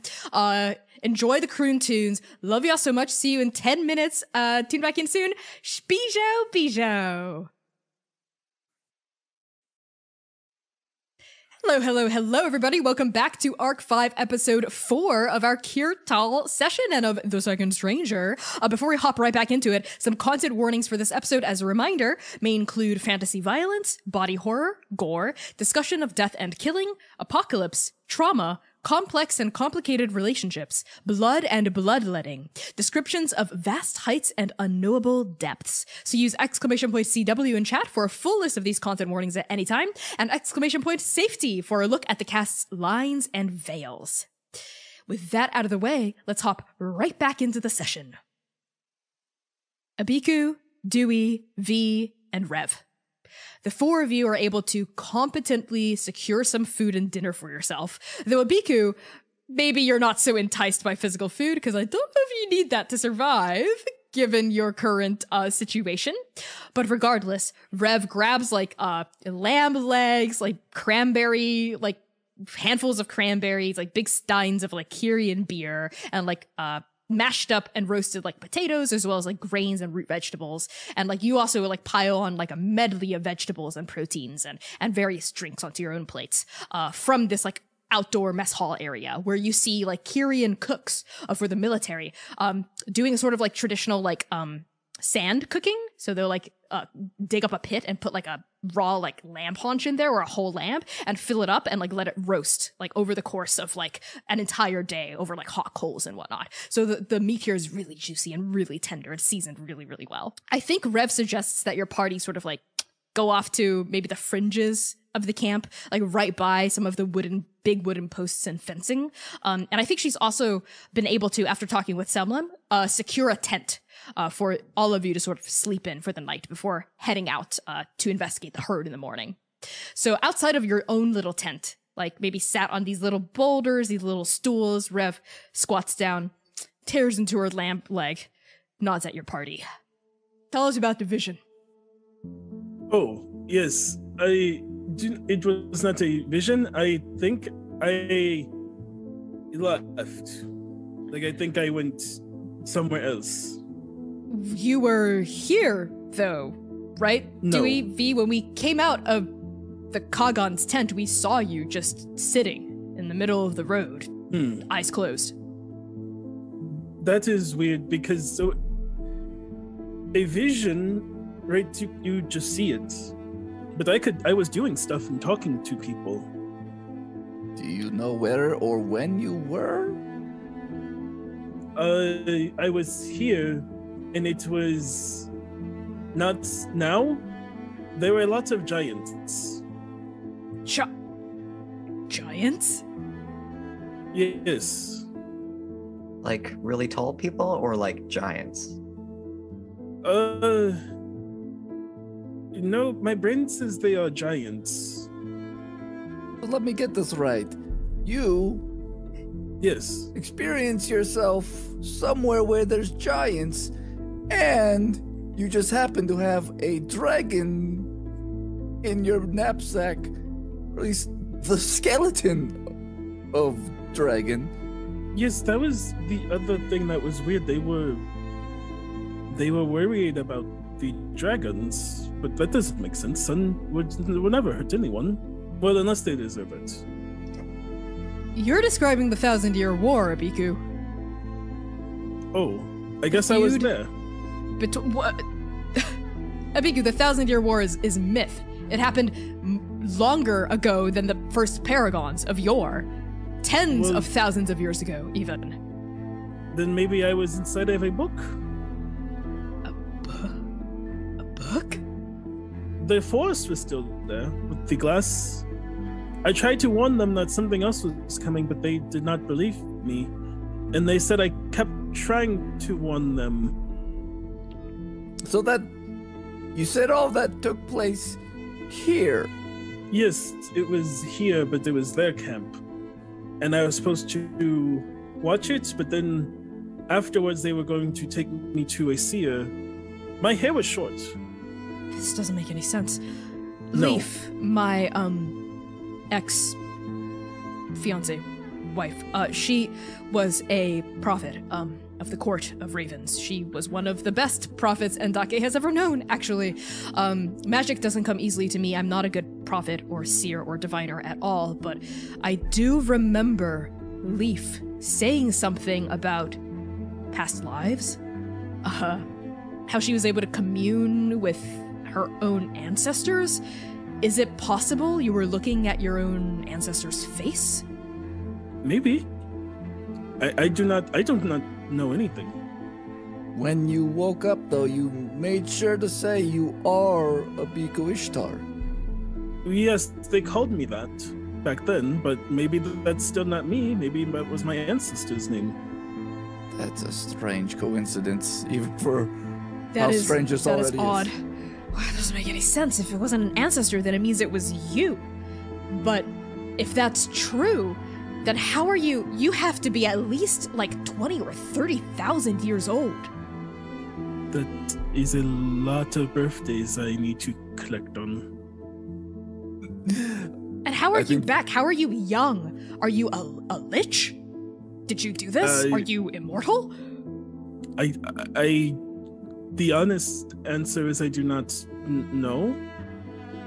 Also, I don't need to eat. I guess that's kind of out of the bag. Right.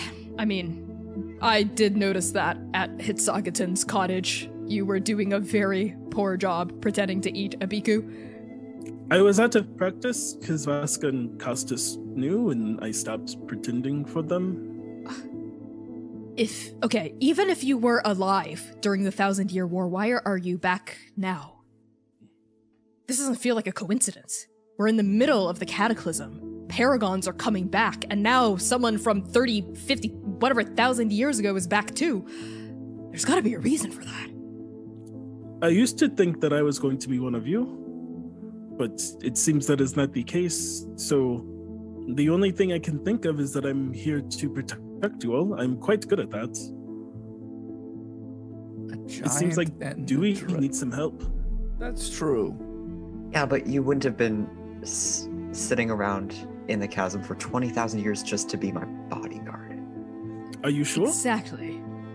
Also, your drake thing is bones, but you are like a person. You're like, and Rev actually reaches forward and like touches like your arms and like your muscles and like kind of squeezes your face. You're like alive. I mean, you're dead, but you've got flesh and you don't look like a corpse. I am glad that I don't. No offense to you, son. I know you can hear me. None taken, Abiku. We'll find your skin. I say out loud. Huh? What? And like Rev drops her hands from your face. Sorry, I was talking to Sun. They really want to find their skin. Speaking of Sun, V, you told me about your exploits in Dabathati on the eve of the Cataclysm. Sun kind of looks like what you described as like those dragon dog things with the stewards, right? Yeah. Dewey, we encountered these dragon dogs. They were scary at first, but they ended up being pretty lovely. They looked very similar, except they had, skin. I'm not gonna put into the idea of taking their skin for Sun. Please, no. Dewey, if memory serves, you called those creatures drakes, right? Something about how you require material from a real dragon to make a drake? Yeah, that's just stuff I've read, though. I didn't think I would see real ones, and I also didn't expect to see bone ones. Abiku, I'm not sure if Sun is a dragon. I think there may be an undead variant of a drake, which is, I guess, a dragon's pet or something. Oh, okay. And Sun says, I'm not your pet, I'm your friend. Well, yes, and I'm also not a... She speaks off to the left camera. Well, yes, and I'm also not a dragon, so you wouldn't be my pet. Wait a minute. That's right. Why am I with you, Abiku? But I like you. I love you. I love you too. I don't know. That person made it seem like dragons were bad, but that can't make any sense. I'm not bad. Am I, Abiku? No, I don't think so. I don't think I'm bad either. By that logic, right? If dragons were bad to one side of a war, then to the other side of the war, the giants would be bad. But I don't think I am bad. But it seems like at one point maybe our sides were opposed. Oh, sorry, are you done talking to yourself? What? Oh, no, well, I was talking to Sun. Aha. Yeah, that's gonna get real confusing real fast. I try not to do it out loud, but I'm just used to using my voice. Listen, Dewey, V, I don't know about you, but I think I need to, take a breather. I, need a minute. I'm just gonna... V, do you want to join me on a walk? Absolutely, I would. Abiku, listen, you have my sympathies. It sounds like you are being racked by these visions left and right. You must be confused, befuddled, bewildered. I have been there, and I hope we're able to find out what's going on with you. I do too, but if I don't, I'm just glad I can be here to help people who need it. You know, I'm starting to believe that. All right, V and I are gonna take a walk. Dewey, you want to join us, or are you gonna do your own thing? I'm good. You two have fun. Great. And Rev sort of mutters to V, I just did that to be polite. I'm glad he didn't actually take up the invitation. And starts going off. And V's like, Abiku, step 1, protect Dewey. Good job. Abiku just turns in her seat to look at Dewey. So how is never mind. What did you do before all this? You mean in too long, or? In general, before the world was ending. Oh. I built stuff, like the god, not the jar, not the vase, but the god jar, the real one. I guess you haven't seen the real one. No. I built stuff. So is your plan to build another one and then use that? Yeah. Oh, well, should we get to work? Sure, if you don't think it's a dumb idea, like so many other people do. Well, I mean, I am not one to question a Paragon. You got picked for a reason, and maybe that reason is for this jar. I don't know. But you saw Galtinger, and I mean, I don't think a god would pick someone that does not have a good head on their shoulders. Thanks. That's the most confidence anyone has had in me so far. Even yourself? Oh, yeah, for sure. Oh. Well, you should probably work on that. It's... I know it must be scary. I guess I don't know. I can't imagine, but you got picked for a reason, Dewey. I don't know why you would doubt yourself. They would not pick someone just to watch them fail unless they wanted the world to end, but that seems convoluted to the beings who created the world. Yeah, I feel like they also wouldn't choose some random person to bring back from 20,000 years of being dead. So unless I'm here to give you this message, and then when I get done, I evaporate. It is a joke. It's a joke. Okay. Okay, good. I'm glad you're sticking around for the time being and not turning into the, mist. Me too. Cardew. Both of you hear this voice, sort of on the fringes of the fire that's flickering, and you see sort of standing, on the edge of your tent, talk to a Qaghan. She stood there, by herself, her arms are crossed, her sharp angular face seeming even steeper in the shadows that are starting to descend from the starless sky as late afternoon turns into an uneasy evening. Her eyes, her dark brown eyes sort of narrow as she looks at you and then at Abiku. Cardew, a word in private? You don't mind, do you? Cardew's friend. My name is Abiku. Who are you? Oh, that wasn't a joke. No, and then she like stands up out of her chair and walks over. My name is Abiku. Like, She looks up at you, right? lowers a hand down.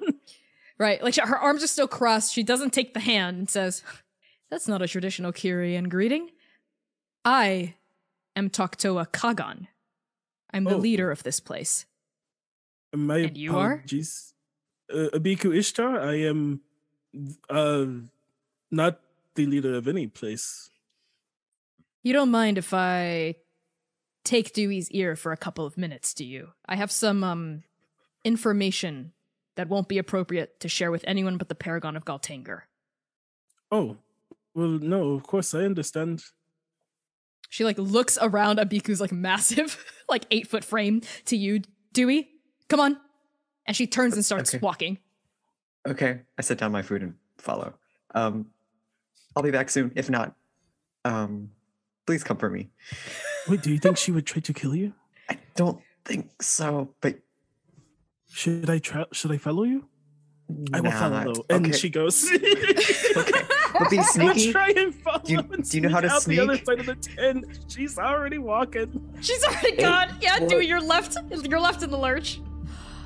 V, Rev has taken you to like I think like out of the camp, right? On like a little like grassy knoll, has sat down with you, right next to it. So you can sort of see all the glimmering torches and the goings-ons, right, of the camp, like kind of close to the wall where your own tent is perched.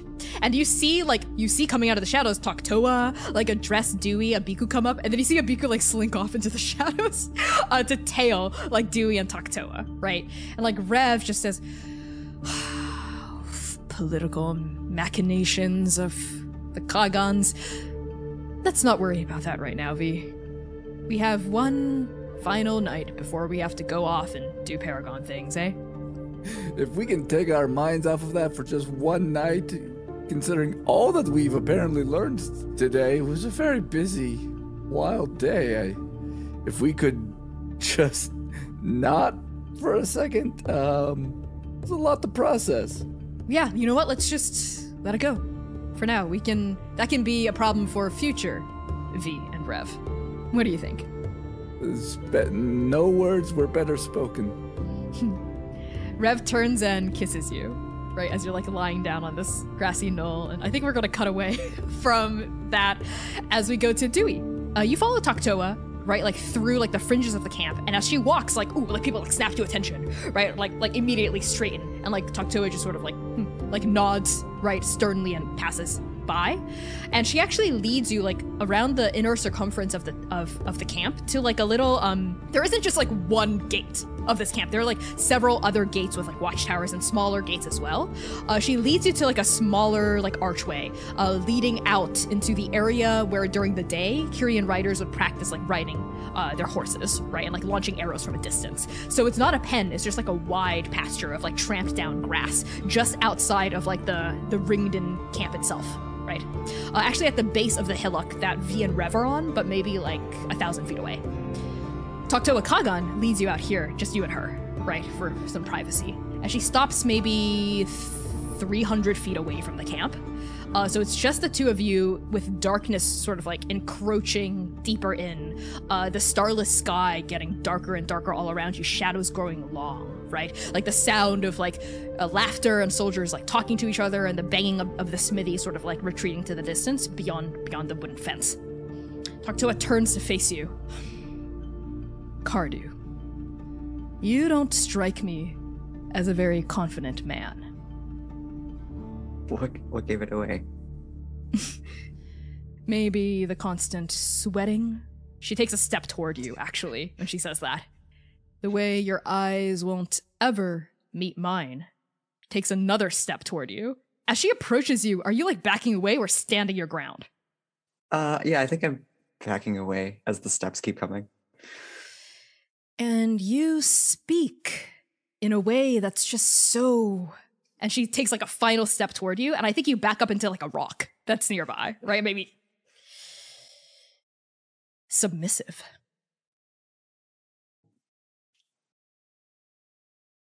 What do you mean?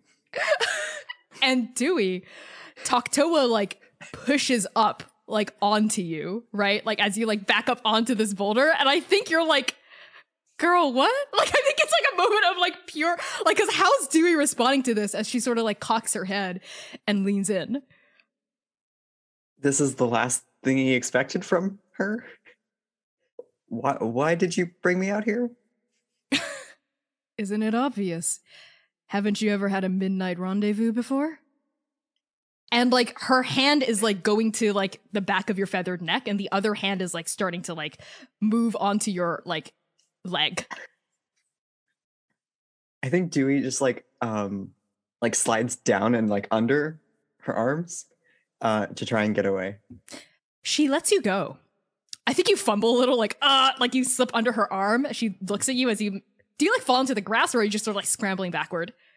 Yeah, I think I fall into the grass. I'm trying to make it not like super obvious that I'm trying to get away from her. I don't know how successful you are with an 8, but you do get away. Like you slip under her arm, you fall into the grass, you're like looking at her wide-eyed, like what the fuck is happening? She looks down at you and starts to laugh. Oh, Cardu. And Toktoa's face melts away to form that of a hound's head. And like the leather armor like sloughs into like a neat suit, right? And a tie, and like these like trousers and these like leather boots, as the myriad, this dog-headed demon, sort of is like doubled over in laughter next to the boulder. Oh, that was delicious, Cardu. It's been a long time since I've had so much fun with you, my friend. So did you just show up to lead me on, or what? What do you want this time? That was just a little bit of a old-fashioned fun from your old friend the Myriad, or have you forgotten? It's been so long, Cardu, since we've last spoken. I believe I don't think I've seen you since the court. Oh yeah, sorry. I wasn't keeping track. It wasn't really a thing I wrote home about. Well, don't worry. Don't look so scared, Cardu. I'm not going to pluck you and roast you. I have news. Some updates, if you will. Care to share? Care to fill me in? Last we spoke, you pointed me in the direction of a tapestry in the rose. Do you remember? If you've forgotten, Cardu, this tapestry is the only kept record of the Stranger War. Outside of oral histories and widely debunked and theorized written articles about it, this tapestry in the rose might be the key to unraveling why the stranger is here, what she wants, and how we can stop her. So, did you get your hands on it? Well, you see. And as like the Myriad moves in to keep talking with you, we cut up to the hillock. While this was happening, and before the Myriad even transformed into Toktoa, I think, Rev and Vee, the two of you have been, let's say, enjoying yourselves, right? But Rev suddenly pulls away, like freezing. Like she rolls like away from you. Do you feel that? Vee, do you feel that in the weave? I assume I do. Should I roll for it? Yeah, make an Arcana check. You've been making like a million Arcana checks this session. 15. You feel the weave like tighten and sort of like strengthen and like sort of like pluck itself, like kind of at the base of this hillock, maybe 300 feet away. I think V's gonna like look in that general direction of where she felt that coming from.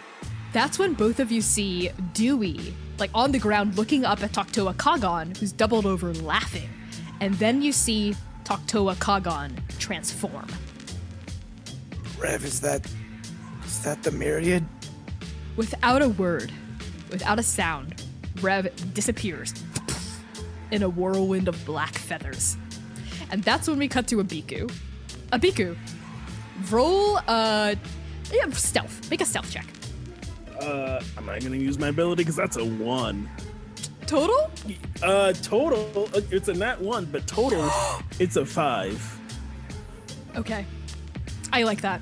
I think what that means is you're very obvious when you arrive on the scene, but you're still able to follow Dewey and Toktoa, quote unquote Toktoa. But you arrive on the scene not early. If you had like a high enough stealth check, I would have like allowed you to do something first. But like because of your nat 1, I think like you arrive at the same time as everyone else, and you make a huge scene when you enter, even bigger than Rev's scene, because the myriad Dewey is opening his mouth to say his next sentence when out of nowhere, feathers like whirl into existence, and Rev, like her eyes burning, her face just has this like sheer grim concentration. Like you've never seen this look of just like, I think the last time you saw it was like in the throne room when you were all fighting the Paragon killer, right? Settle over her face, just scrunched up in pure hatred. Grim is in her hand, this scythe, and she just without a word sweeps it like in the Myriad's direction. Dewey, as you exclaim, like, no, like, hold on, like, wait. The Myriad was not expecting this, so I'm just gonna make a quick series of rolls to see what happens. The scythe cuts into the Myriad's, like, arm. He lets out a, as Rev, like, whirls, and you see, like, blood, like, black blood explode upward, like, from Grim's, like, blade, and she turns around to, like, slice at him again, but he's prepared now. He grips his, like, bleeding, blackened arm, and, like, jumps backward as, like, the next slice, like, cleaves air, right? Why, hello there. But without saying anything, Rev's just gonna continue to advance, and that's when Abiku enters the scene, making a huge entrance. I think if I walk in and see Rev attacking that and Dewey on the ground, I'm just also going to go into attack mode. So she's going to take, I guess she hasn't used her bow yet. You see her sling what looks like, she keeps talking about being an archer. She doesn't have a bow like on her back. She's had like on her hip she has a fan, and on her back she has what looks like just like a long piece of wood, and she like takes it off her back and like flicks it, and it opens up almost like a compact bow, but when it opens, it is clearly like a dragon's wing. And she doesn't knock an arrow, she just pulls the string back, and you hear this like whistling of wind as a magical arrow forms. And I'm just gonna shoot this thing. If Rev's already attacking it, she's like, oh, I was right to follow. Dewey's on the ground. This is why you have a bodyguard. Okay, make an attack roll against the Myriad. Can I put my hands up, like, against Rev and, like, towards Abiku?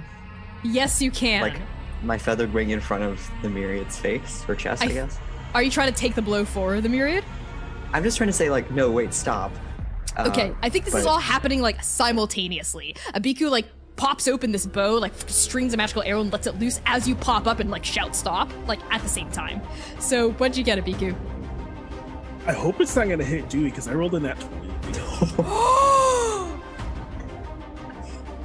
That hits. So how we do nat 20s here in Transplanar is you can either take full damage, roll full damage on it, and then roll dice again, or you can roll double dice and pick a narrative boon. So you get to decide, like, you get to seize control of the narrative for like a hot minute with how the arrow happens. I'll take narrative control because I'm very worried about it hitting Dewey. Okay, so you just want to make sure it doesn't hit Dewey. Anything else? It's a nat 20, so it's not going to hit Dewey. It will always land its mark. So you can take like an extra little like narrative thing. Something I think would be cool is when you hear it fly across the whole camp, it sounds like there's like rumbling of thunder. Nice. Yeah, like as you let this arrow fly. So roll double dice. Roll double dice. 14 piercing and then 7 force damage. Nice. Where does the arrow lodge into his body? I think I aimed for whatever, like the wound they were already holding. Okay, yeah, like another arrow just like thwacks into his arm, right? And he like staggers backward a little bit as like thunder explodes outward, and his like dog-like head like snaps up. You see his like ears like perk up and like turn in every direction, and then his like crimson eyes settle on you, Abiku. And even as he's there, like panting a little, like holding his like injured arm. Oh. And like his tongue, a tongue that is much too long for a dog, flicks out of his mouth and like licks up the blood, right? Like on his shoulder, and he goes, and like sort of like rolls his shoulder back, almost like he's like enjoying the pain, right? Like, oh, it has been so long, hasn't it, Dewey? Dewey's just frantically yelling like, stop, Rev, get off of him. I'm sorry, Dewey, but he dies here, now. Wait. I want V to be able to also enter the scene, I think, at this point, like, as the negotiations are happening. So, V, you see all of this shit happen. Shit's popping off. You're up on the hillock 300 feet away. What do? I'm gonna do this purely for like mechanics to back it up, but I think she's gonna use a sorcery spell to use quicken spell. Yep. So she's gonna cast as a bonus action then Dimension Door, so she can down there, and she sees what's happening, and she sees the myriad, she sees all the damage, and she made a promise to Rev, you know, back in the Court of Ravens. So V is going to cast a singular green for poison chromatic orb. We're just gonna say it's a level 7 spell slot, so, and she's gonna try to throw it at the myriad. Not really throw it, but just sort of like whoosh and just like let it fly at the myriad. Oh my god. Dewey, what's the spell you're trying to cast? I'm trying to cast Odaluke's Resilient Sphere because I want to create an impermeable sphere around me and the myriad. Why don't we do that first? Because you are at the scene first.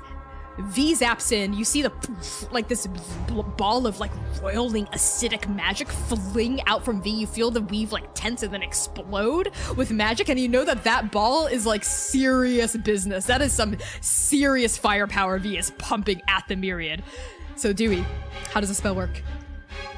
He's got like what you thought is like a pen with like an eraser with like a plastic cover over it that you can slide on and like open and closed, and so he like flicks it closed over the eraser, and then just this sphere around him and the myriad only flicks into existence, and I think pushes the people who are close back a little bit.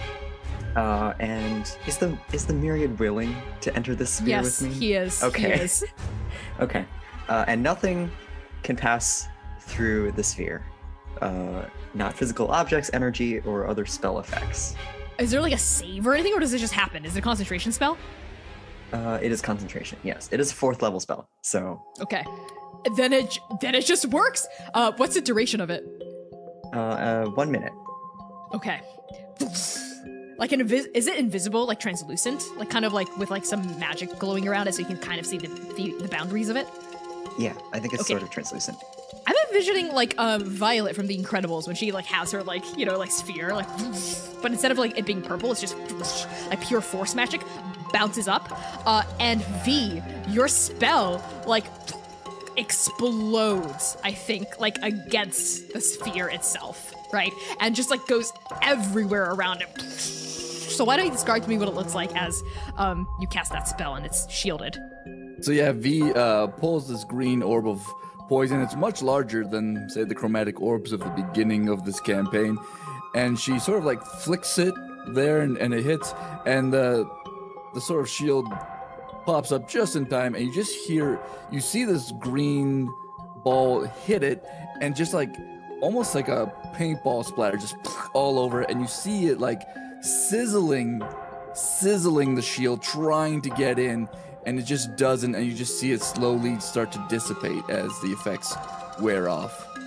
Yeah, Dewey, I think you feel something jolt your soul and magic as V's magic collides against yours, right? And like, I think you like take a moment, you have to maintain concentration over the spell as it's being assaulted on all sides here, right? And like, Rev has Grim out and it's just sort of like slashing, like, and like bashing like with her fist and with like the butt end of the staff, like at the sphere, like trying to get in, right? And Abiku, I think you're also on the outside of it with your arrow drawn.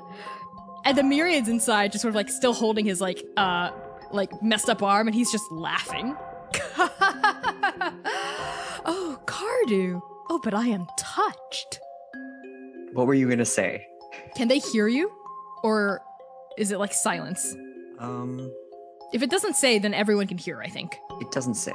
Yeah. Okay. I think you just hear it kind of like I'm inside of a Like a fish bubble. tank. Yeah, a little bit. The myriad's eyes flick over to each of you. Oh, but this isn't the party you've been traveling with for so long, Cardew. I'll admit, Tell I was me. able to tail you for a little bit. But where's Oka? Tell me about the tapestry, or I hand you over to my friends. On one condition. Now that your friends are here and so murderous, they have to promise not to try to kill me. After I tell you. Rev says, absolutely the fuck not. Wait, I am confused. Is this a friend of Dewey and Oka, or what is happening? This is the myriad. He's the demon. He's the filth that killed Leaf and killed me too. He's the reason I died and came back. My entire life's purpose is to kill him. And I need to know what he knows. Oh, wait, but if you kill him, will we have to go find a new Paragon? Will you die if you kill him? I don't know, and at this point, I don't care. Well, Oh, hold on, Rev. That's actually a really important point here. V, whose side are you on? This is it. This is him. I've been sticking with Dewey for a year, waiting for this moment to happen when the myriad would come and confront him. It's happening now, V. Are you with me or not? Dewey, put down the shield right now. I need to know what he knows before Rev kills him. I'm sorry, darlings. No shield, no info. wait, I just think to be pragmatic here. Rev, do you think your vengeance is worth the world ending? Whatever comes out of that snake's mouth, technically I'm a dog, darling, is not worth keeping him alive. But no, I don't care about him. We're talking about you. If your whole purpose for being here and brought back by the Raven Queen is to kill him, and then you do, and then you die, then we have to figure out who the new Paragon is, if there even is one, and then the world may end. Rev. When we met and we agreed that we were going to do this, you didn't have any other reason to live at the time. Now, you do. She looks down at the ring on her finger as she's like gripping Grim. And she looks at you, and I feel like the wind's blowing, right? Her like short hair is getting ruffled, like as she looks at you, and for just a moment, like the hatred on her face like fades away, like just edges of softness crumbling at her jawline. I do have something else to live for. Which is why I can kill this motherfucker and still be assured that the world is not going to end, Abiku. You can trust me here. I have something else to live for that's not just killing you. Oh, but I'm flattered that your hatred for me has kept you alive for so long. That's flattering, right, Cardew?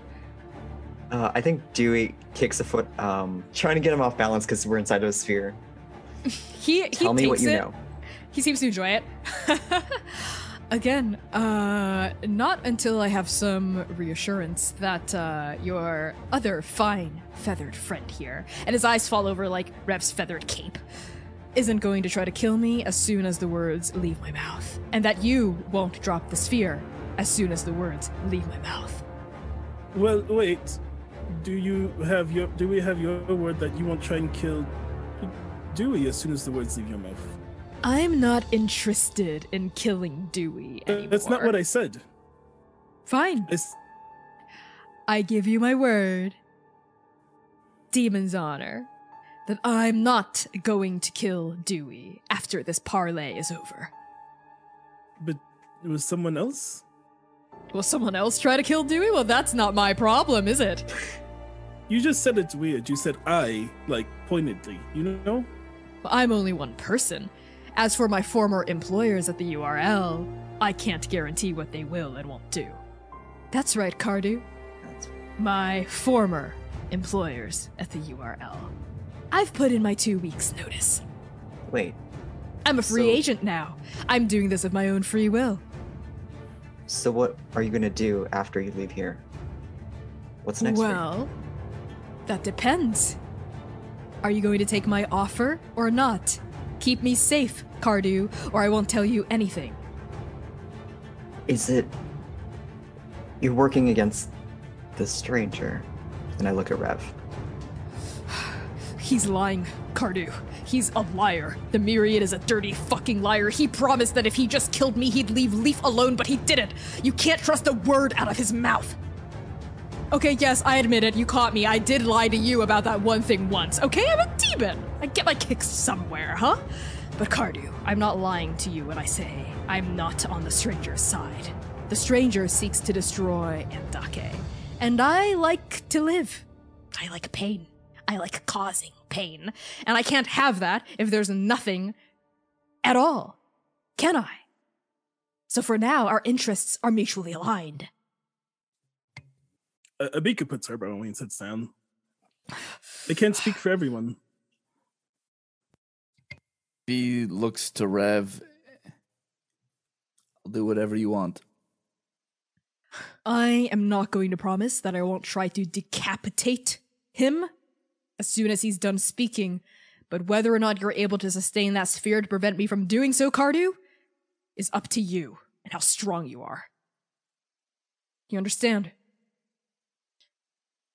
I'll take those terms, if you agree to keep the sphere up to keep me safe as I talk. Okay. Clock's ticking, but yeah. Not clock's ticking, Cardew. I need you to do something better than that. I'm familiar with this spell. It doesn't last long. I need you to push your limits to keep me safe. What makes you think I'm more capable of sustaining this? It's not like I have a god shard in me. Well, you're still a paragon, aren't you, Cardew? Fine. What? Tell me. Okay. I ambled my cute little way up to Morose to investigate rumors of this tapestry and to catch our friends up here who have not heard of this tapestry.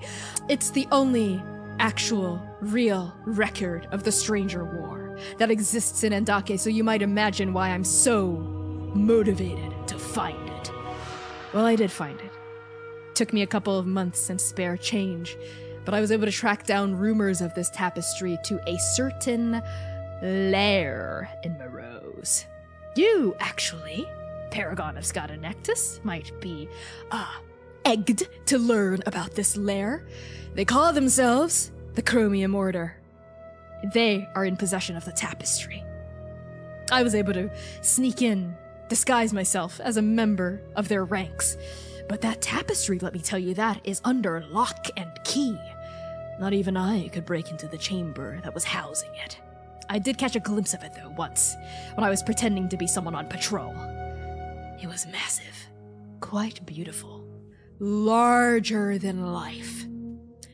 At this moment, Dewey, I need a concentration check from you. So make a Constitution saving throw. 17? That is sufficient for now, but you can feel like the sphere like flicker and waver, and Reb moves in, like gripping her scythe, right? But you, like you keep it up, right? And I think like the sweat starts to like really drip down your feathers as the Myriad seems to enjoy, right? In fact, like as like you're painfully trying to keep the sphere up, he seems to even get like you see like his wound like begin to knit up, almost like he's like siphoning your pain to heal himself, right?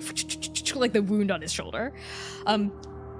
My, what did I feast my little eyes upon but a beautiful weave work of, yes, the Stranger War. Now, I'm no master of Morose tapestry. I don't really know how to parse their art or their craft, and this tapestry was very, very old, thousands of years old by the look of it. It was vertical, and it told a story from the up down.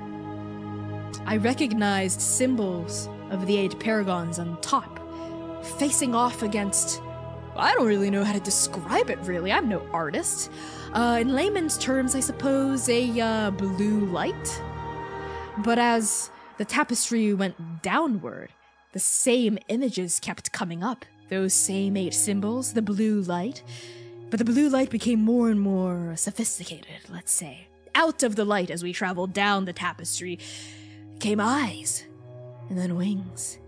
And then, what would you have it? Some familiar-looking monsters. Or at least, the weaver's best depiction of them. I, of course, tried to peer at the end of the tapestry, but it was cut off. As in, the tapestry wasn't done. The last spools of the weave of the tapestry were left hanging, almost like whoever made it ran out of time or cloth. But that doesn't make any sense, does it? Also, this was just a preliminary glance of the story, and like I said, I'm no Morosi expert. But little birdies on the vine have whispered in my ear that perhaps you do have some Morosi friends in your repertoire now. I believe their names are Qaghan and Gentle. That is the name of our new friends, yes. What about them? Here's my proposal to you, Cardew. Before I say goodbye to your other fine feathered friend over there, I believe that if you were able to actually look at the tapestry's contents for longer than just a glance, like I did, get someone who knows how to read Morosan culture, Qaghan or Gentle, or both, could potentially reveal new information about the Stranger War, yes? And the Stranger's motivations, her powers, her weaknesses, even. This should be next on your priority list after you leave Kirtal. But whether or not it's you going up north, or perhaps a friend of yours who might have, daddy issues, and his eyes fall on you, V, remains to be seen. Should we kill him now? Yeah, I think at this, Dewey can't hold up the shield any longer, and he goes, wait, and the bubble comes down, and he's like, did you see a tablet there? A big stone tablet that they also had? And as Rev moves in to fucking kill this guy, the last thing the Myriad says before he disappears is, why, yes, I did. And he's gone. Teleports just away. And like Rev slices at the air, like right next to you, she staggers forward. Fucking, he could do that this entire time. He was just stringing us along. Ugh! And she like lets out like a shout and just like plants Grim like a flag like into the ground and just shouts. He collapses to the ground. Well, someone will surely come ask us what was going on after that, I say when Rev shouts. V runs to Rev and she's prepared to touch, hold, hug perhaps, but I think maybe during screaming he's like letting her scream, but is like right there poised to like just give her whatever she needs. And I think on this image of like Rev, she's like fallen down to her like knees and is like pounding the earth like next to Grim, like, oh fuck, right? And is like, cause she like so sorry. She failed to like get, like, this is her entire undeath was leading up to this point and she failed to get him, right? So she's just like shouting and like pounding at, pounding at the ground. Abiku sort of standing off to the side, like, I don't know what's going on here. Like Dewey, like panting, like exhausted from keeping this fear up. V right next to Rev. We're gonna pull out of like the four of you on your arms and knees, like shaking with this revelation of the Myriad, and end the session there. So everybody, thank you so much for tuning in to Arc 5, Episode 4 of Transplanar RPG. Wowza bowza! If you want to see a continuation of this particular storyline, make sure to tune into Episode 6, but also, what the fuck's gonna happen in Damathati, so tune in next week for that. I've been your GM and executive producer, Connie. My pronouns are they, he, and she. You can find me on Twitter, TikTok, and toss a coin to your Connie on Ko-Fi at Bye Connie Chong. Gonna pass along introductions to Erica. Hi everybody, I'm Erica, she, her pronouns, and I'm thoroughly concerned about what the state of my girlfriend is. You can find me at Erica New Girl everywhere on social media. Come watch me on Twitch sometime and watch me play Resident Evil 7 over and over again. I swear it's a good time. Max? Hey, I'm Max, my pronouns are they, them. I play Dewey first romantic encounter quirk. Too bad it was the dude trying to kill him. You can find me on Instagram, Twitter, TikTok at Starchmonger. And I'll pass it to Austin. What's up? My name's Austin. My pronouns are he, they, and she. You can find me on Twitter at Sailor Scott Austin. It's at Sailor SCT Austin. I just got done playing Abiku. I don't know how to eat normal Ishtar.